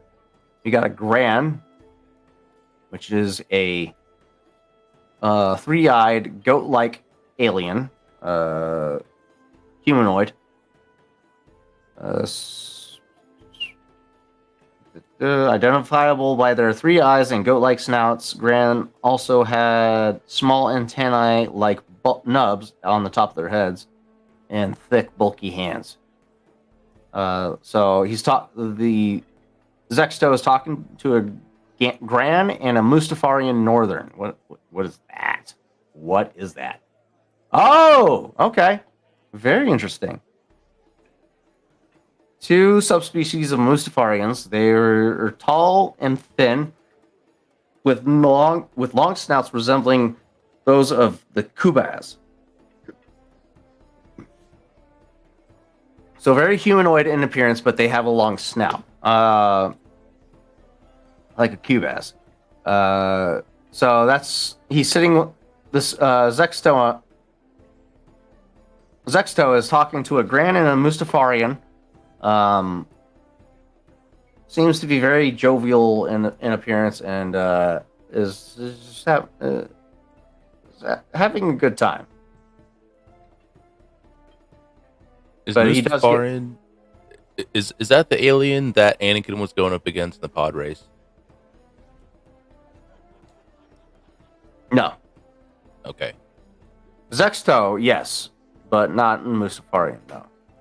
The Mustafarian, Northern Mustafarian, it looks human, but they have to wear rebreathers because they can't breathe natural air. They have to breathe. They have to breathe toxic fumes in order to survive. But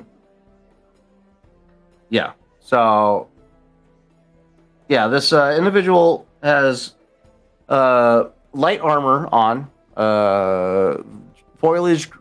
Green foliage colored clothing underneath the armor to help obscure his physique in the foliage.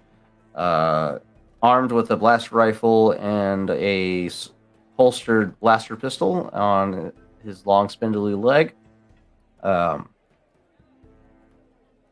Give me a... Because there's a lot of conversation going on, this is going to be a hard perception check to try and pick up on the conversation that he's having. If you want to listen in before approaching. Don't have anything. Got to be 2 failures, 2 threats. Yep, nothing.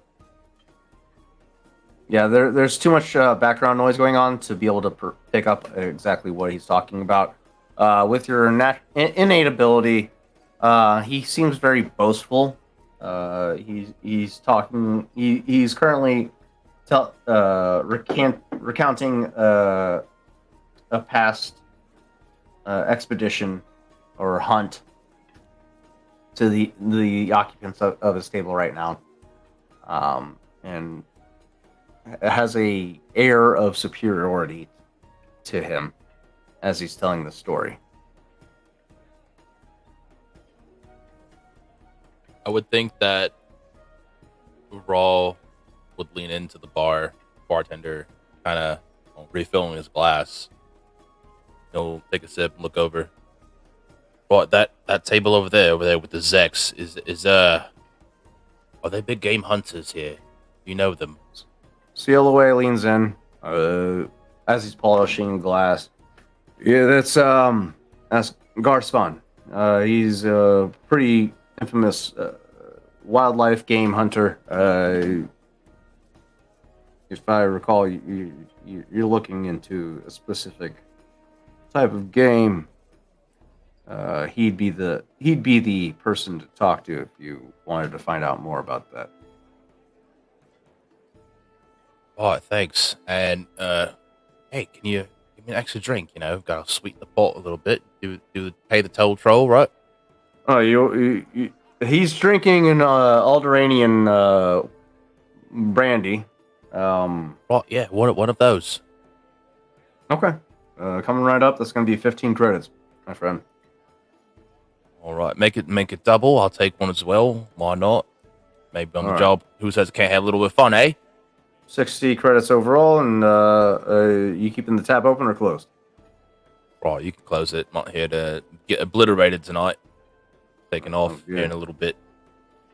All right, 60 credits is your bill. Enjoy. Recommend enjoying that brandy with something sweet and hearty. A Ronto steak or a Nerf ribeye would go great with that brandy. Thanks, but no thanks. I'm just here to get some information and be on my way. It's all right. Very well. Take care. Right, ta, and he'll go. Yeah, you place the credits on the counter on the bar top. Make your way over with the Alderanian brandy in hand. Mind you, that was a pretty pricey drink, because at this point in time, Alderon is extinct.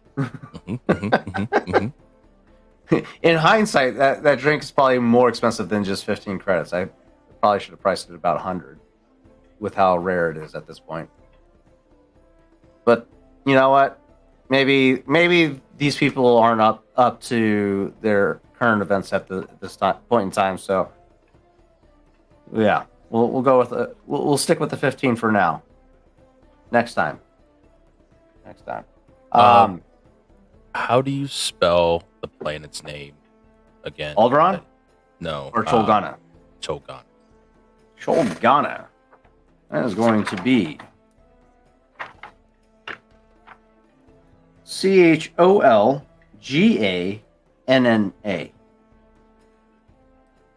Located in the same sector as the planet Chol, where it got its name from. And yeah. A long ways away. Jungle. What? He'll walk over. Oh, is that a fellow Alderaan drinker? I see.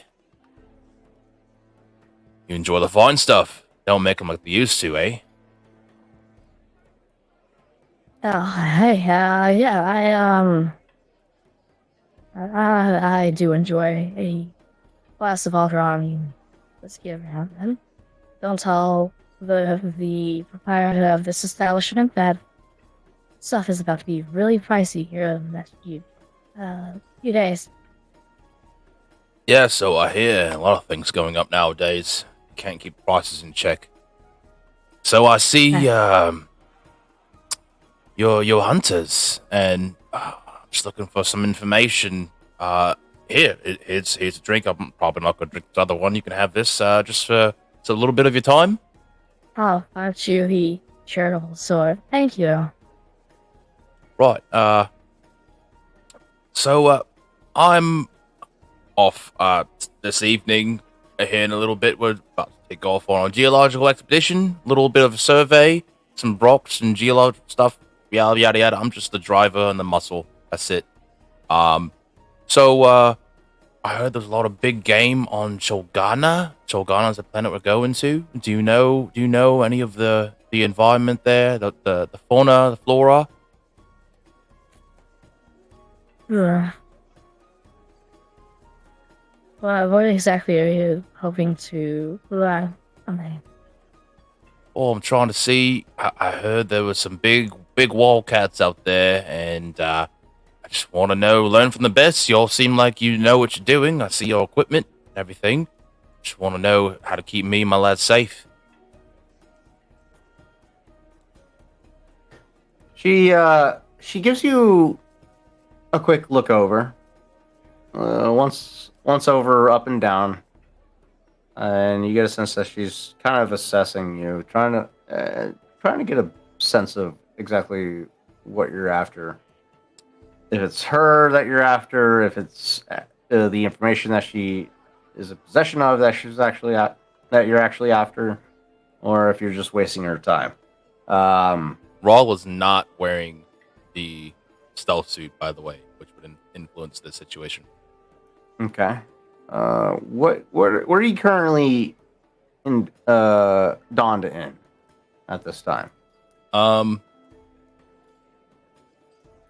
What's your current gear? Fairly light. He's got the utility belt on. It's just basic baggy street clothes. And over that you just got, a little cloak, little rain cloak. Okay. This is gonna be a hard charm check to try and get information out of this woman. Right. You gotta be 2 failures, 3 threats. Oh, charm? Not coercion. Okay. Not coercion. She's not under duress. No. Fingers crossed. Yep. You get a sense as she looks you over. There's a level of dismissal.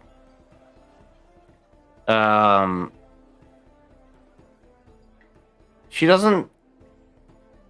She with your innate ability, you get a sense that she views your advancement as a means to try and flirt with her, and she immediately closes herself off to you. Right, look, miss. If you're looking to waste my time, find somebody else to bother you. Yeah, you're not quite my type. Listen. I'm not trying to hit on you. I promise. You're not my type either. Not my species either. But look, and he'll pull up. He'll go on his little wrist data pad. He'll pull up the identification that the brothers always showed for whenever they did bodyguard work. Boom. This is my occupation. Free hire bodyguard, and been doing this for I don't know how long now, but never been to Cholgana before, and I just want to make sure my guys are all right. You produce credentials, whether it be factual or forged. Let's go ahead and do another charm check. It's still going to be hard, but I'll give you a boost die. All right. Ooh, shit. Come on, dice, don't fail me now. Oh! All right. All right. It's not the best, but I'll take it. Okay, you succeed at the cost of you do end up drawing attention to this conversation. The immediate vicinity around you begins to quiet as you continue this conversation, as they all seem to hone in on the conversation with you. Chav, sorry, not Chav. Chara, forgot what I gave her full name was, but Chara is going to be the short name. She seems a little more reserved, but she kind of gives in. What is it you want now? Like I said, I just want to keep my mates alive. I want to make sure we come back in one piece. Have you killed one of these things before? Are they hard to kill? Rexu are hard to kill, they're hard to find.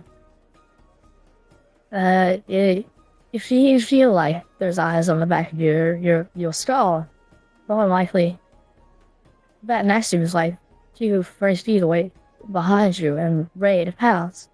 So when you feel that tingling sensation on the back of your spine, it's already too late. You need to keep your head on a swivel on the planet. I'm assuming you're talking about the planet you'll die, the home planet of next to. Yes, of course. The one and only. And to what may I ask that you're going to this planet for? I said before, You it's game a hunter? geological. No, I'm just a geological survey. I'm just hard muscle. That's all I am.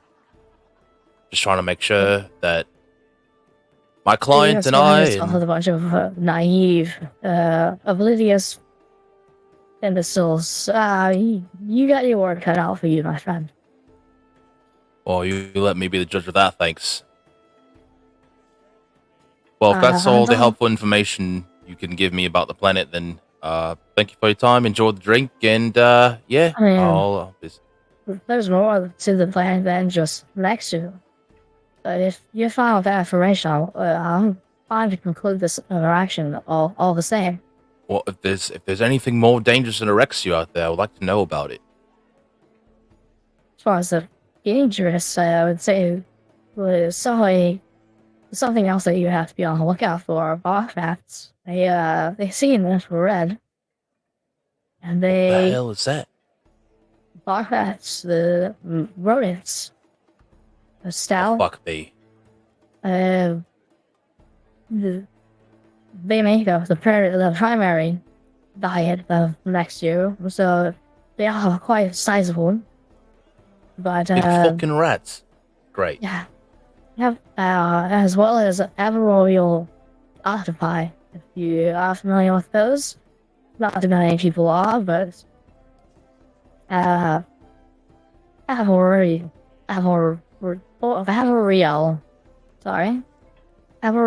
octopi are a type of octopus native to the forests of Jolgana.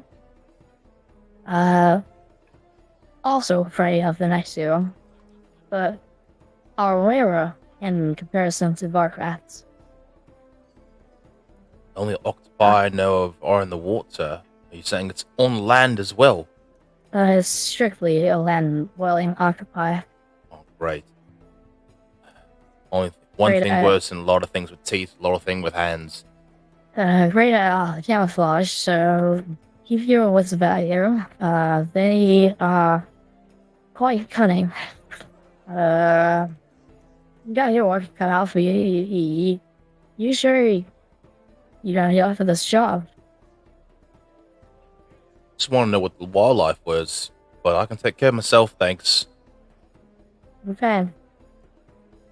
Yeah, as far as that, there's ring bugs you have to worry about. That's just swans, typically. The arboreal octopus, and the next two and bog rat.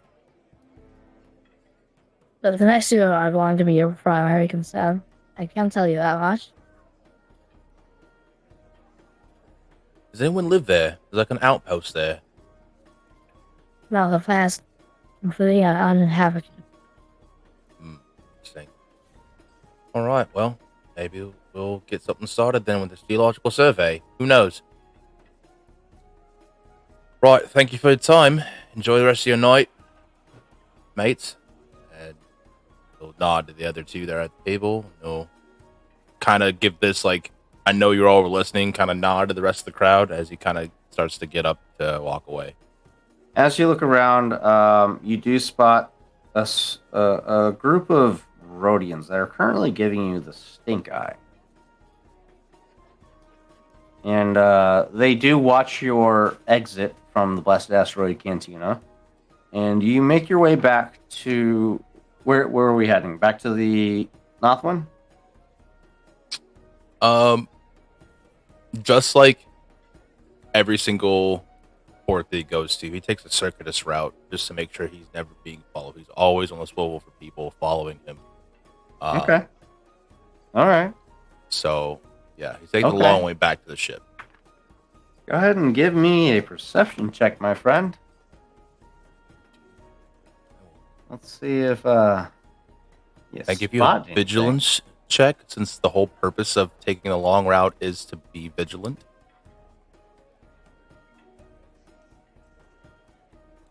I don't know if it'll be any different, but let's see.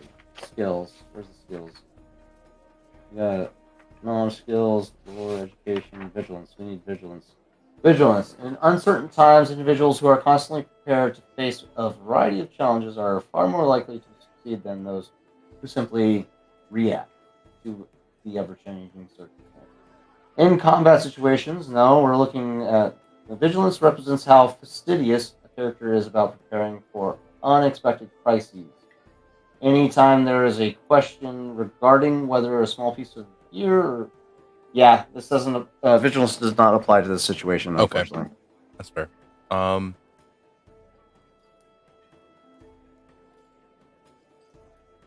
Yeah. Okay. Perception it is against their Yayar. Don't have anything boots that, unless I want to use a light point.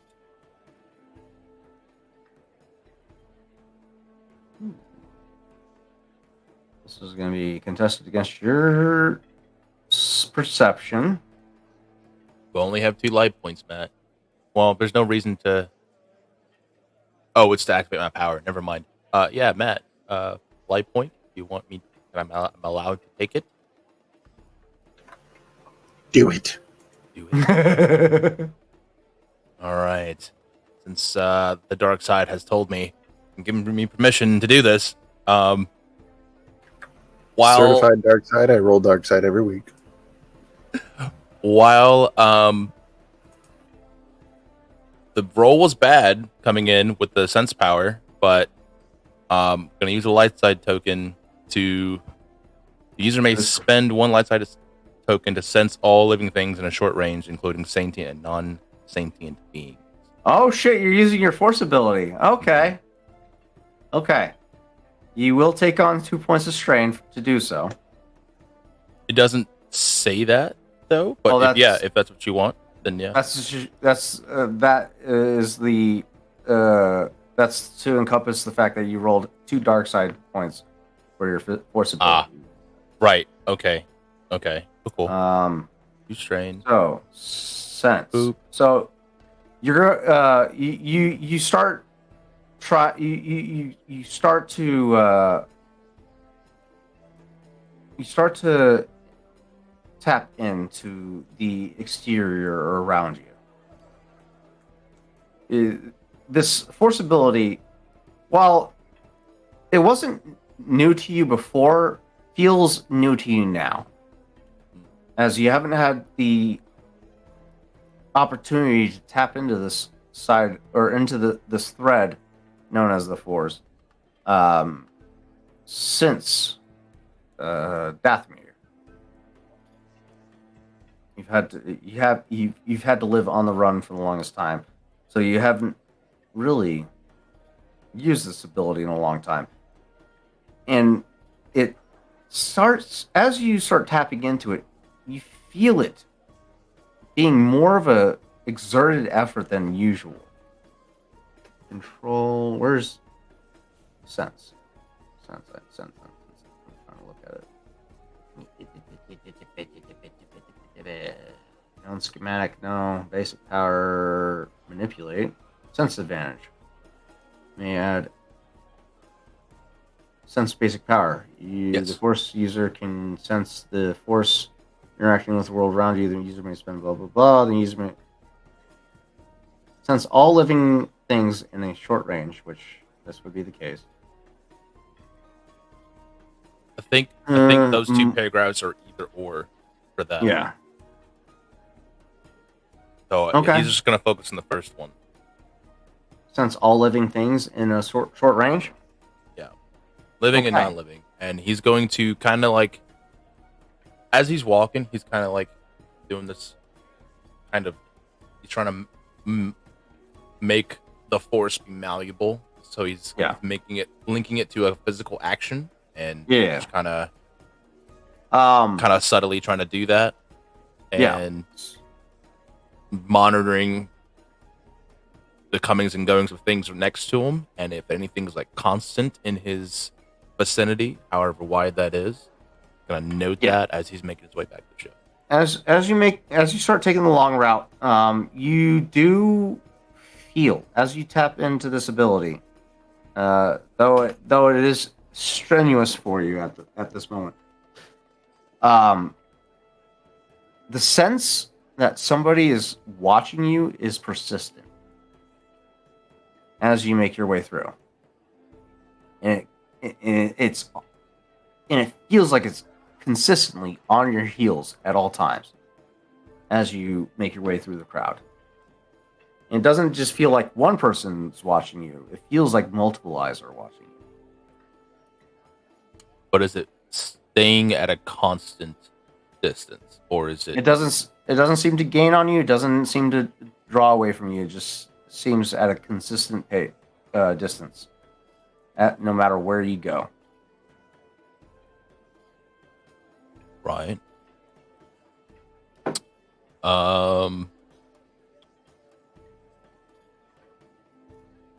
Okay, so it's a perception check. Rawl is going to try and do some. What's for sleight of hand? Oh, that would be skullduggery. He's going to try and subtly turn on his comm. He has an earpiece, so he's not going to like speak into anything. But he's going to turn on his comm link and try to radio chav.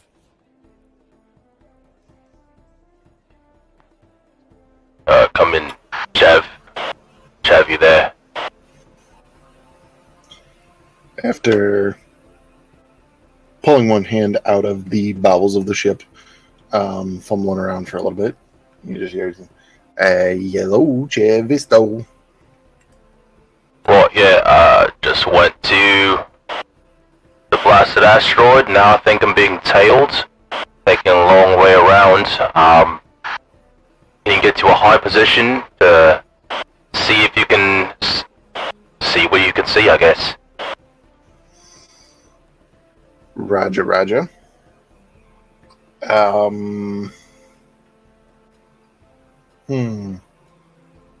Well, he would ask for your position at that point. I'm a couple blocks away from where you parked. I'm just gonna keep on walking by. Just tell me who's on my heels. Can I see him from the dorsal guns for the Northwind Chimera? You're in a hangar bay. In order to see where Rawl's coming from, you're gonna have to go to the exterior, which is the hangar bay corridor or hangar level corridor, where all the shops and whatnot is located. So you would not be able to observe him until he enters the hangar from the dorsal guns. Okay. So that's not going to work. Can we get to the roof of this hangar? It's in the interior of the space station. So there is no roof. Yeah. The roof is the Blech. space station. Okay. Unless you want to go on the exterior of the wheel. put my space suit on so I can look through the window and just look down. It's like, oh yeah, man, you being followed, but- bro. I get where you're getting at. We'll just be a pedestrian Right. and use our feet Yeah. like peasants. Like a pleb.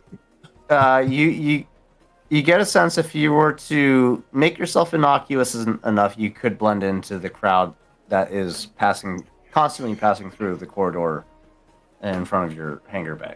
So you make your way out into the corridor, into a position by the kiosk, where you could observe Rawl's approach. Some minutes passed.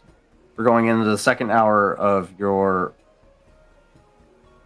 presence here on the wheel. Rawl rounds the corner, and at first he seems like he's in the clear. And as he draws nearer to your position, Rawl, go ahead and give me a perception check. Chav, give me a stealth check.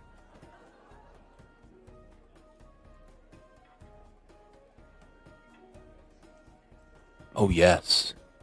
Oh yeah. Oh yeah. Nope. Yeah, you're completely oblivious to where Chav is. You just know you're trying to make your way to the hangar of the Northwind Chimera and hoping to God that Chav is somewhere in sight to observe you and back you up. Raw. I'm giving me a big stretch here as he's walking. So you can see me. Do you see the guy stretching? Chav, give me a perception check. Oh. All right. And then Oh fuck me. you do not have direct line of sight on on Rawl, but you did, as he calls out to you, you do see arms reach up above the masses, but you do not have a direct line of sight on it.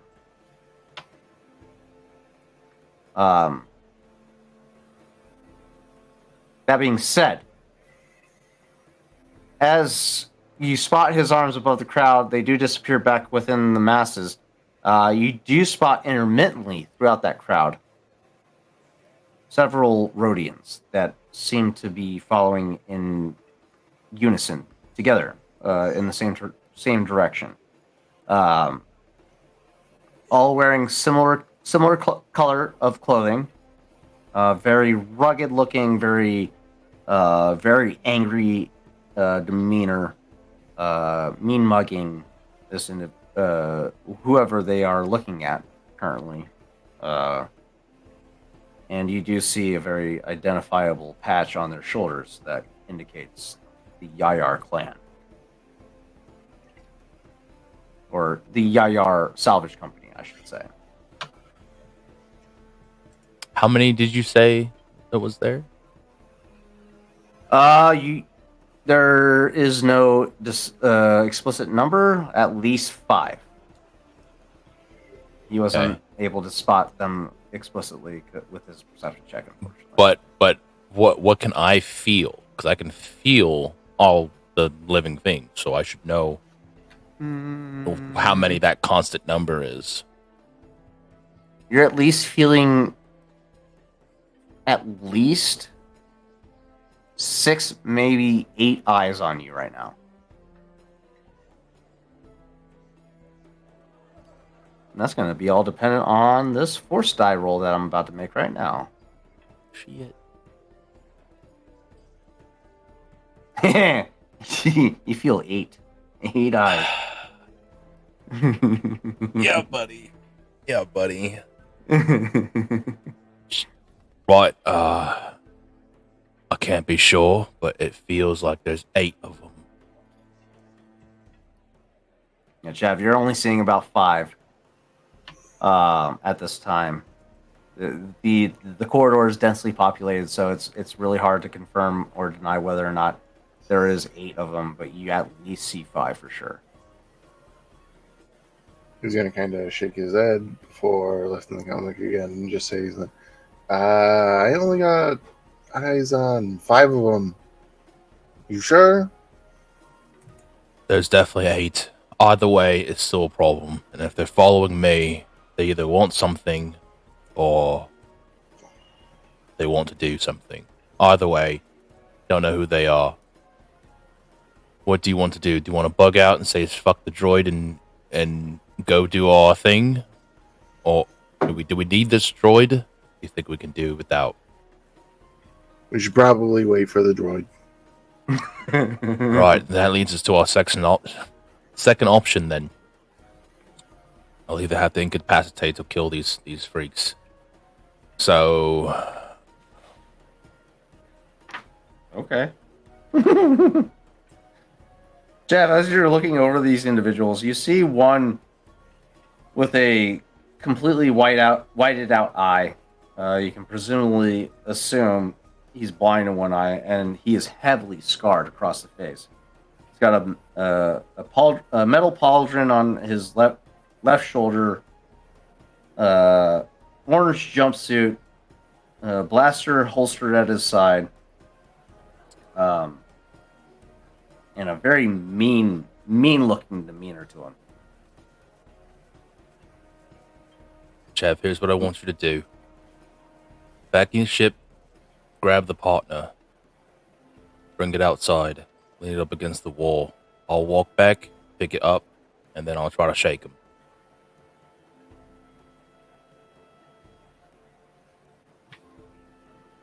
Okay. Tall order. You're literally right in front of him right now. He's got a double time, like to pull this type of maneuver off right now. How well Rawl's not walking super fast. He's kind of slowing down a little bit, looking like he's looking for directions for something. Okay. So that should give. I don't know how far from the hangar door to back to the ship that is, but the partner isn't hard. He didn't hide the partner. It's sitting right by the hangar, the entrance to the ship, ready to be picked up, ready to go, be used. Okay. And what exactly is this? It's the foot speeder. Oh, gotcha. Okay. Yeah. He retreats into the hangar bay, runs inside his ship, the Northwind, and retrieves the partner. Brings it outside and sets it up out on the exterior of the hangar bay door, and goes back to his position by the kiosk to continue observing.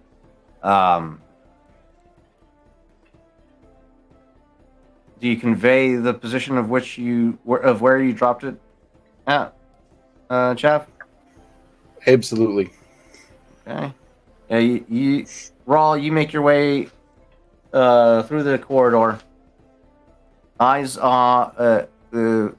trained on the location where you last saw the kiosk, and there it is, the partner hoverboard, waiting there next to the kiosk. Eyes still focused on the back of your head, as far as you can feel.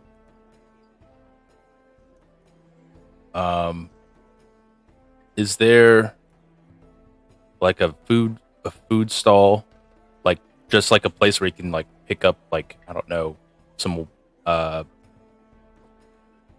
like water or something, just something to drink real quick, like a fast distraction? There's close by to where the partner is, so like I can reach out and grab it if need be.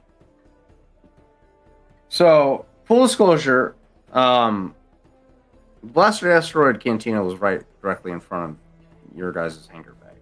Oh, so okay. you took a long way around to try and shake them, and you just loop back right to where your ship is, and at this point, like your pursuants are centralized. They're not moving from this point on. They're just watching you from watching your activity from where they're positioned. Do you start looking around after you pick up your hoverboard, or are you going to try and continue to try and lose them? He's gonna hop on it, act like he's looking up some directions, and then he's gonna zoom away. Okay. There's Or that's okay. that's the intended action anyway. Yep, I got you. You're going east or west? East is going to be riding past them towards all the other shops and stores and cargo stations. West will be towards the cargo lifts up to the upper levels of the wheel.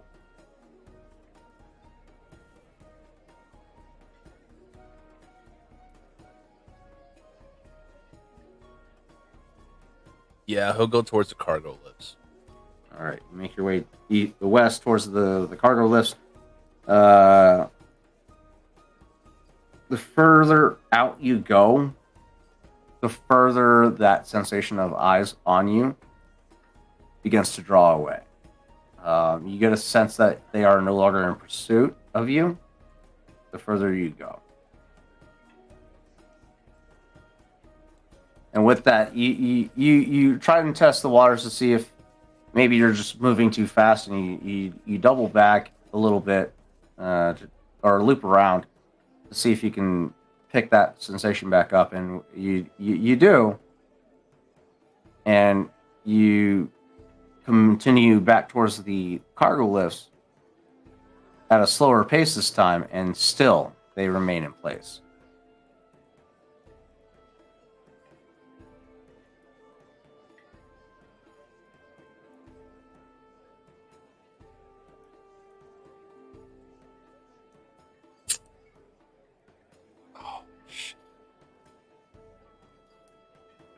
I will say, with your sensibility, you're getting a sense of you are getting a sense of hostility.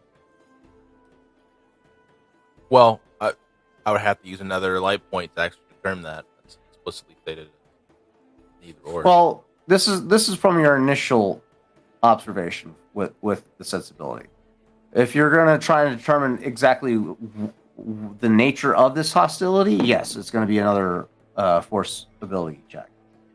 But the initial sense, yes, this is a very hostile observation of you. As far as the nature of that hostility, you're unaware of, unless you peer further into the veil of the force.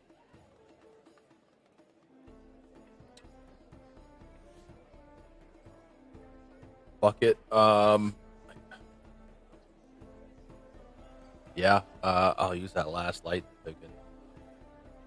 Okay. And So you use that last light side token. That's going to accumulate another 2 points of strain. And you delve deeper into this, into the minds that are observing you.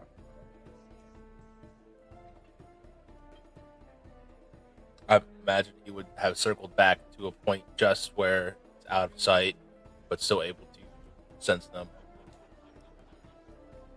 He would have popped off the hoverboard, kind of just paused there for a second, just trying to be in tune, whatever that meant to him.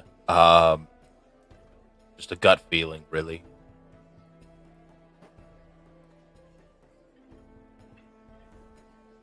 Yeah. Is it directed at him, or is it okay? Don't let your eyes off him. Him and his crew. We're after what we're after. The moment our prize is within sight, we move.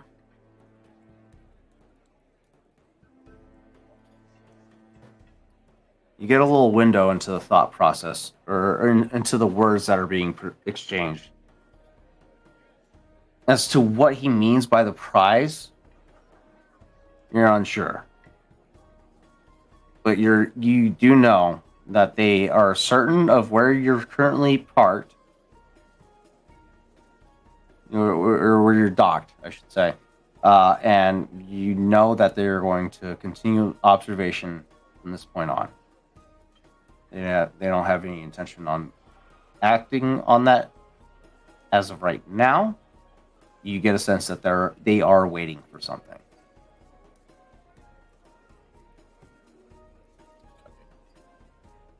Can they perceive me right now? Go ahead and give me a stealth check.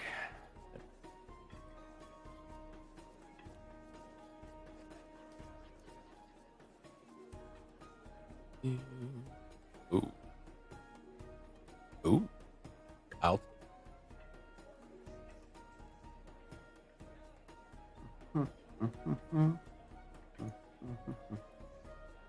And then I need one more.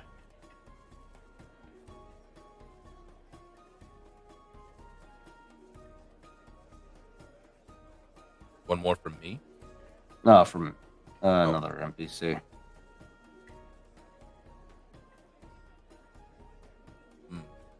Fuck me. Against your stealth. Okay. Triumph. Yeah. Okay, you succeed. You succeed in a capacity, but you can't help. You can't help the fact that the sensation. You can't shake the sensation that somebody's still watching you. Somebody has their eyes trained on you. Well, you did break line of sight on at least the other 7 eyes that were on you. But one still remains.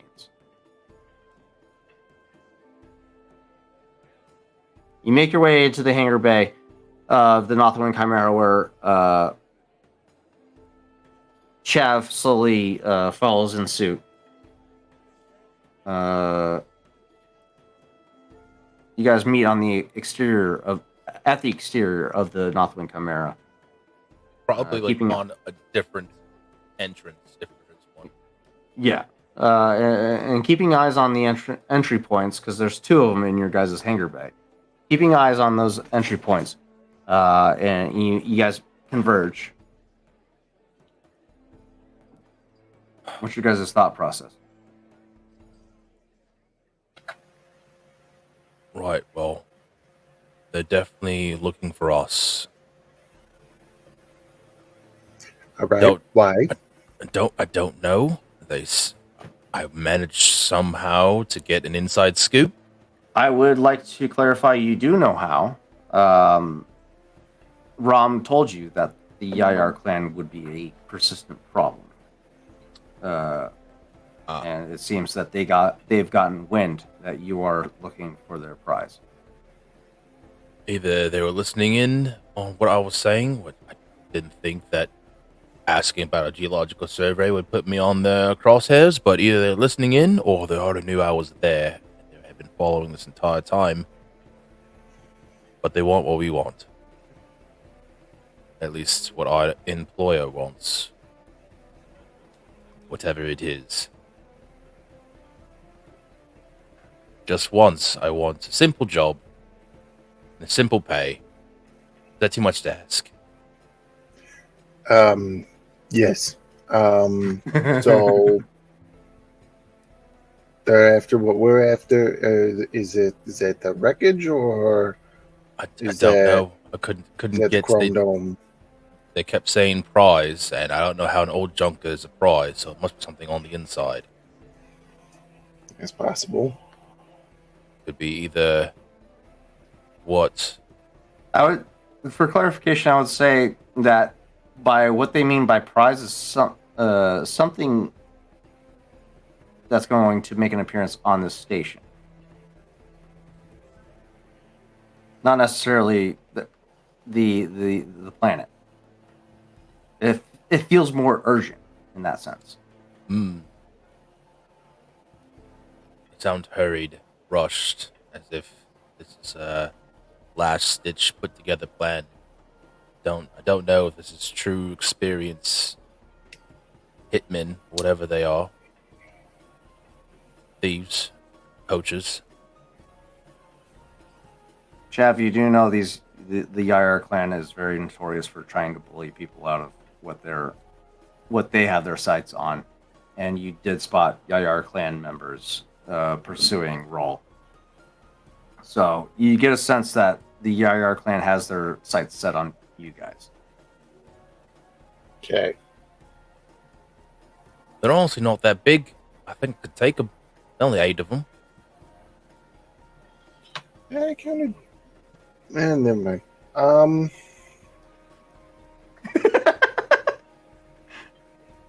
You can throw them around a little bit. Let them know what they're messing with. Of course, that'll be closer to when they're ready to go, in case we need to bug out of here.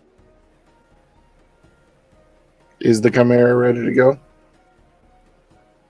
Oh yeah. Oh, we're You waiting guys are on. ready to go, is the but droid. you guys are 2 hours in. You still have 6 hours to go. We can fast forward if you guys want to, but that will bypass all of the investigation work that you could do. But I'm more than happy. I mean, you guys got sufficient information so far. There is more information you could possibly learn, but if you're happy with what you have, we can fast forward for sure. I think with the talents that we have at our disposal, I think that'd be the best. You in agreement, Matt? I think we can. Well, Depends on what you want to go for. could we burn an hour and see if they actually approach us?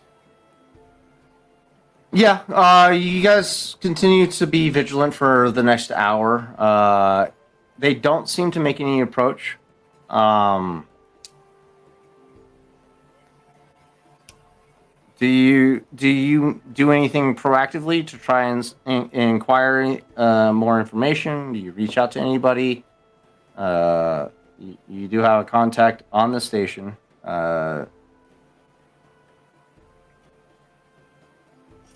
We can give that a go. You give Rom a call. Yeah. Look. If you want to.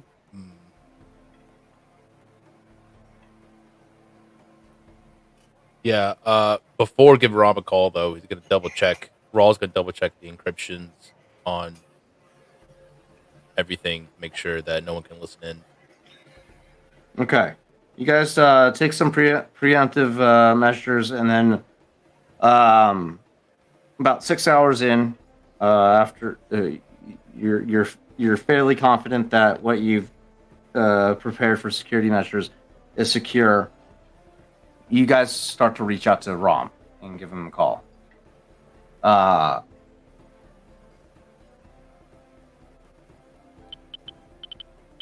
As you reach out to him, you're constantly being stuck with the constant busy tone, and you're aware that the Isotech offices is just around the corner, not too far away from you guys.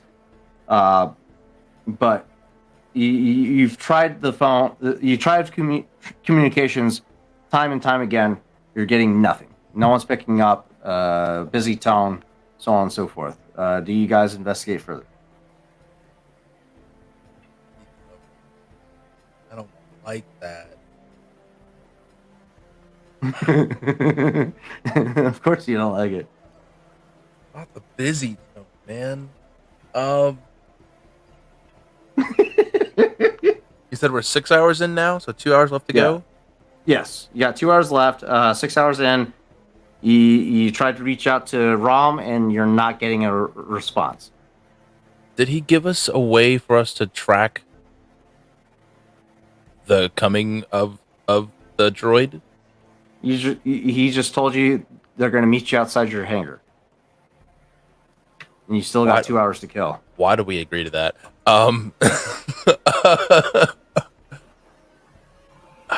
Shit. Gotta have some secrets, man. What the? Busy tone again. It's been 6 hours now. We got nothing. No response. And now we got these fucking dirtbags out our fucking door. I'll say at this point in time, you don't have any sense of them. Your ability has worn off at this point. Makes sense. But at least 3 hours in, that's when you lost connection. But they hadn't moved. So, yeah. As far as only you were assume. aware, yeah. Okay. But it's been Yeah. 3 hours at this point. You are aware that the Isotech office is just right around the corner. Again, you've reached him multiple times. I would say 3-4 times, and still no answer. You can try and check on his situation, see what's going on, or you can just ignore it and just wait for IT to arrive. You said it's like right around the corner? Yeah. Yeah. Don't like this.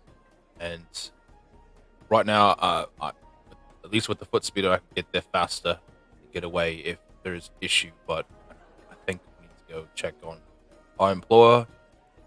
I know he's a busy man, but this shit's making me nervous. I don't like it. I'll be right back. Go ahead. I'll hold down the fort. All right. Right. Besides, I got Odo with me. Right, Odo? Where'd he go? I think he's in the back somewhere. He's counting some shit again. All right. Yeah. So you make your way back to Isotech.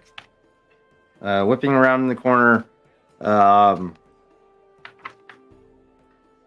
And you arrive. Is it on fire? Oh, God. God damn it, Tarzan. You arrive to what appears to be a intrusion of sorts. What? Okay, cool. There's scorching marks on the office the front office door. As you make your way past, the droid is currently disabled and inoperable on the ground, and you make your way further in. As you do, a Rhodian explodes past you, shoulder checking you.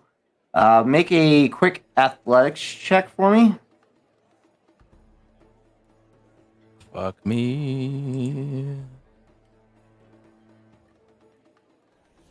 You get shoulder checked and knocked to the ground as a Rhodian explodes past you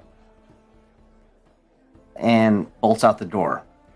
You turn to where he originated from. There lays Rom, bloodied and beaten on the ground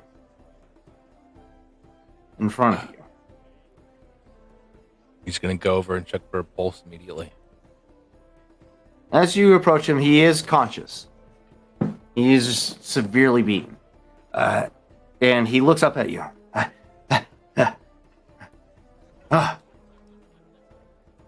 Oh, you're right. Hey, yeah, I'm fine.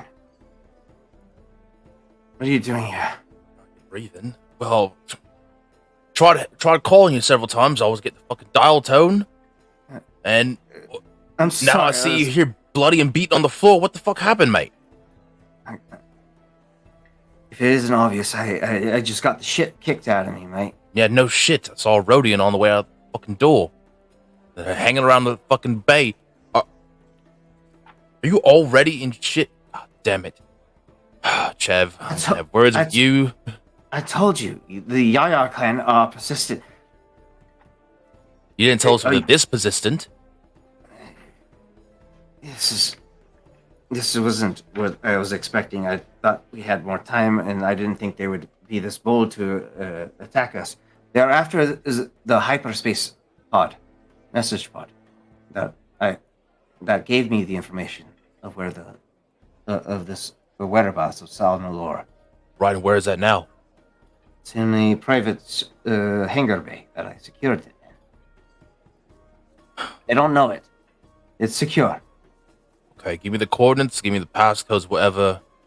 We'll try to get you somewhere safe.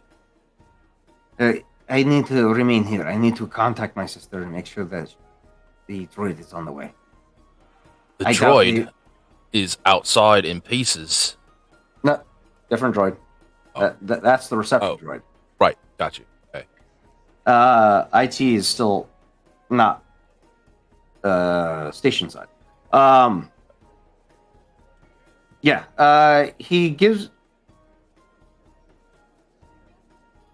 He tells you that the Rhodians that had broken into his office are Opato and Lasan. Mm-hmm. Two enforcers that work for Yav. Does he know them personally, or does he know them in association? He knows them from association of Yav. He's negotiated with the Yair clan before, in the means to mitigate animosity between the two of them. The Yair clan is very, very much apprehensive about working with the Isotech company.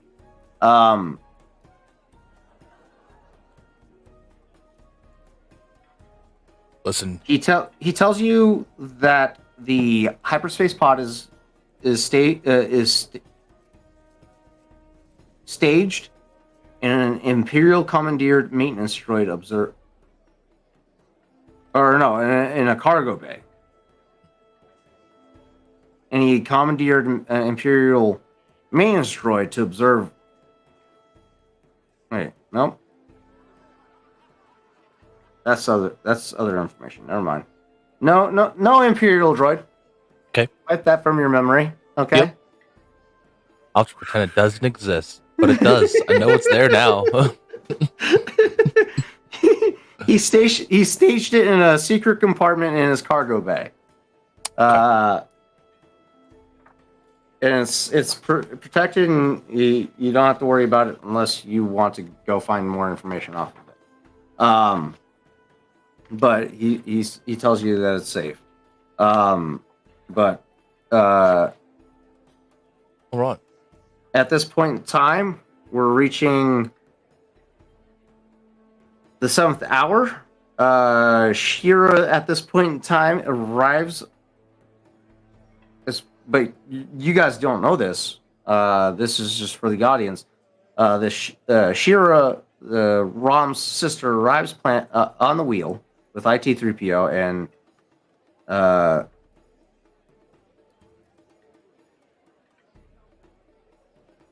while you are present in the office, you also get a notification that from Shira that Rhodians had broken into the offices at Isotech. You get a sense that Rom contacted Shira first to let her know the situation, and she's trying to reach out to you guys to let you know that what's going on.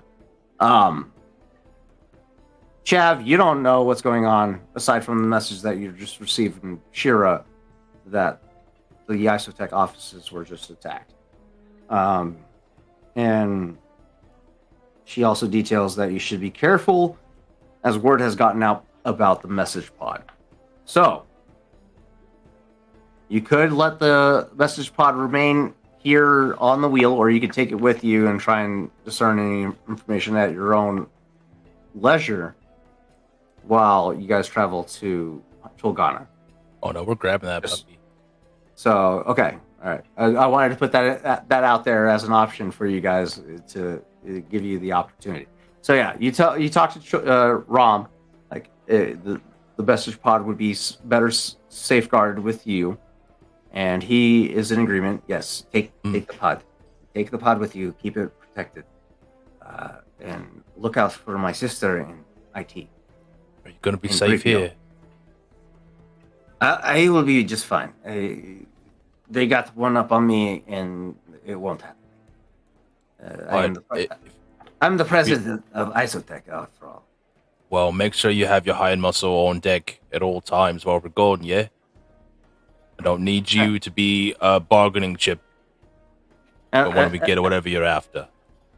I will be just fine, thank you. Be safe and travel with the Force. Right, yeah, Force. Fuck. Right, see you. And Yeah, You make your way out of Isotech and you beeline it for the hangar bay that Rom told you that the hyperspace pod was stationed at, fast as or the partner will stored at. allow.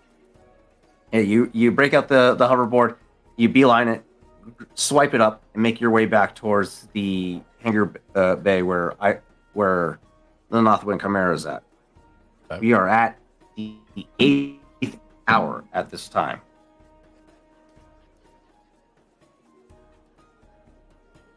Five minutes go by. 10 minutes go by. Still not here. Where Still are not they? there. They were here on the ship. They said they're in the hangar. Should be close by. You were last informed that they are on the way to you at this moment, and they should have arrived by now. Damn it. Need to get off this blasted fucking station. Do I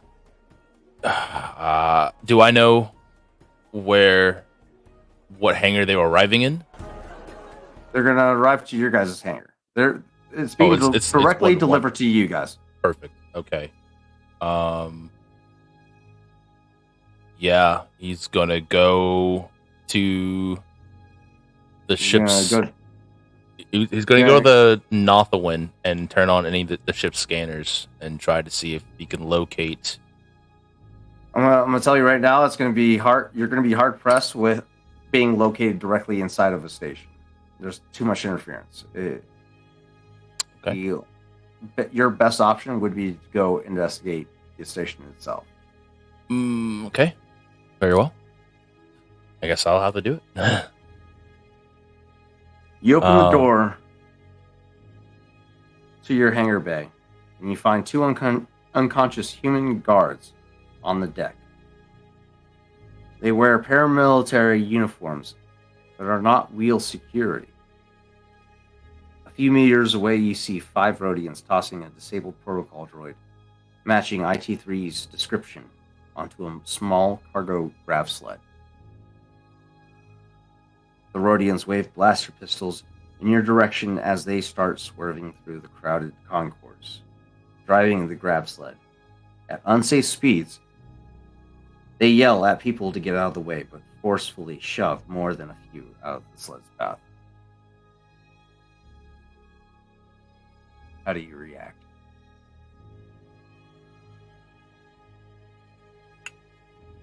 Raw, seeing the destruction around him as he is standing on his hoverboard, looks at the approaching sled, puts his hood up, and just like whenever Rawl and Oho separated, he's gonna go to Chav on the comms. Rawl, going dark. Take off without me. Keep the ship in the general vicinity, but you can't be on here right now. The droid, decommish, the sister, in the wind, and I got 5 bogeys on me.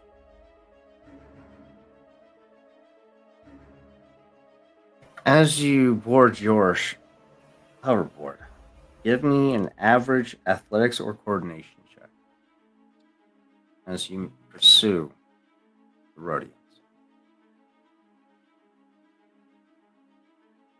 Oh, fuck yeah. Oh, fuck yeah. For the viewers, you watch as Rawl whips out his board from behind, calling out to Chav, "Prepare the ship. I'm in pursuit." He hops on the board, begins to interweave throughout the crowd in pursuit of this grav sled with the quarry on board. Seeing that weaving through the crowd is fruitless, he ascends above the crowd in pursuit.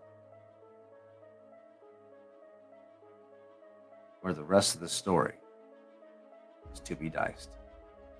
Thank you for tuning in tonight. You guys have a great rest of your night. Tune in next week for the continuation of this story, Exploring the Wheel Continued, Part 2. We'll see you next week. Have a good night.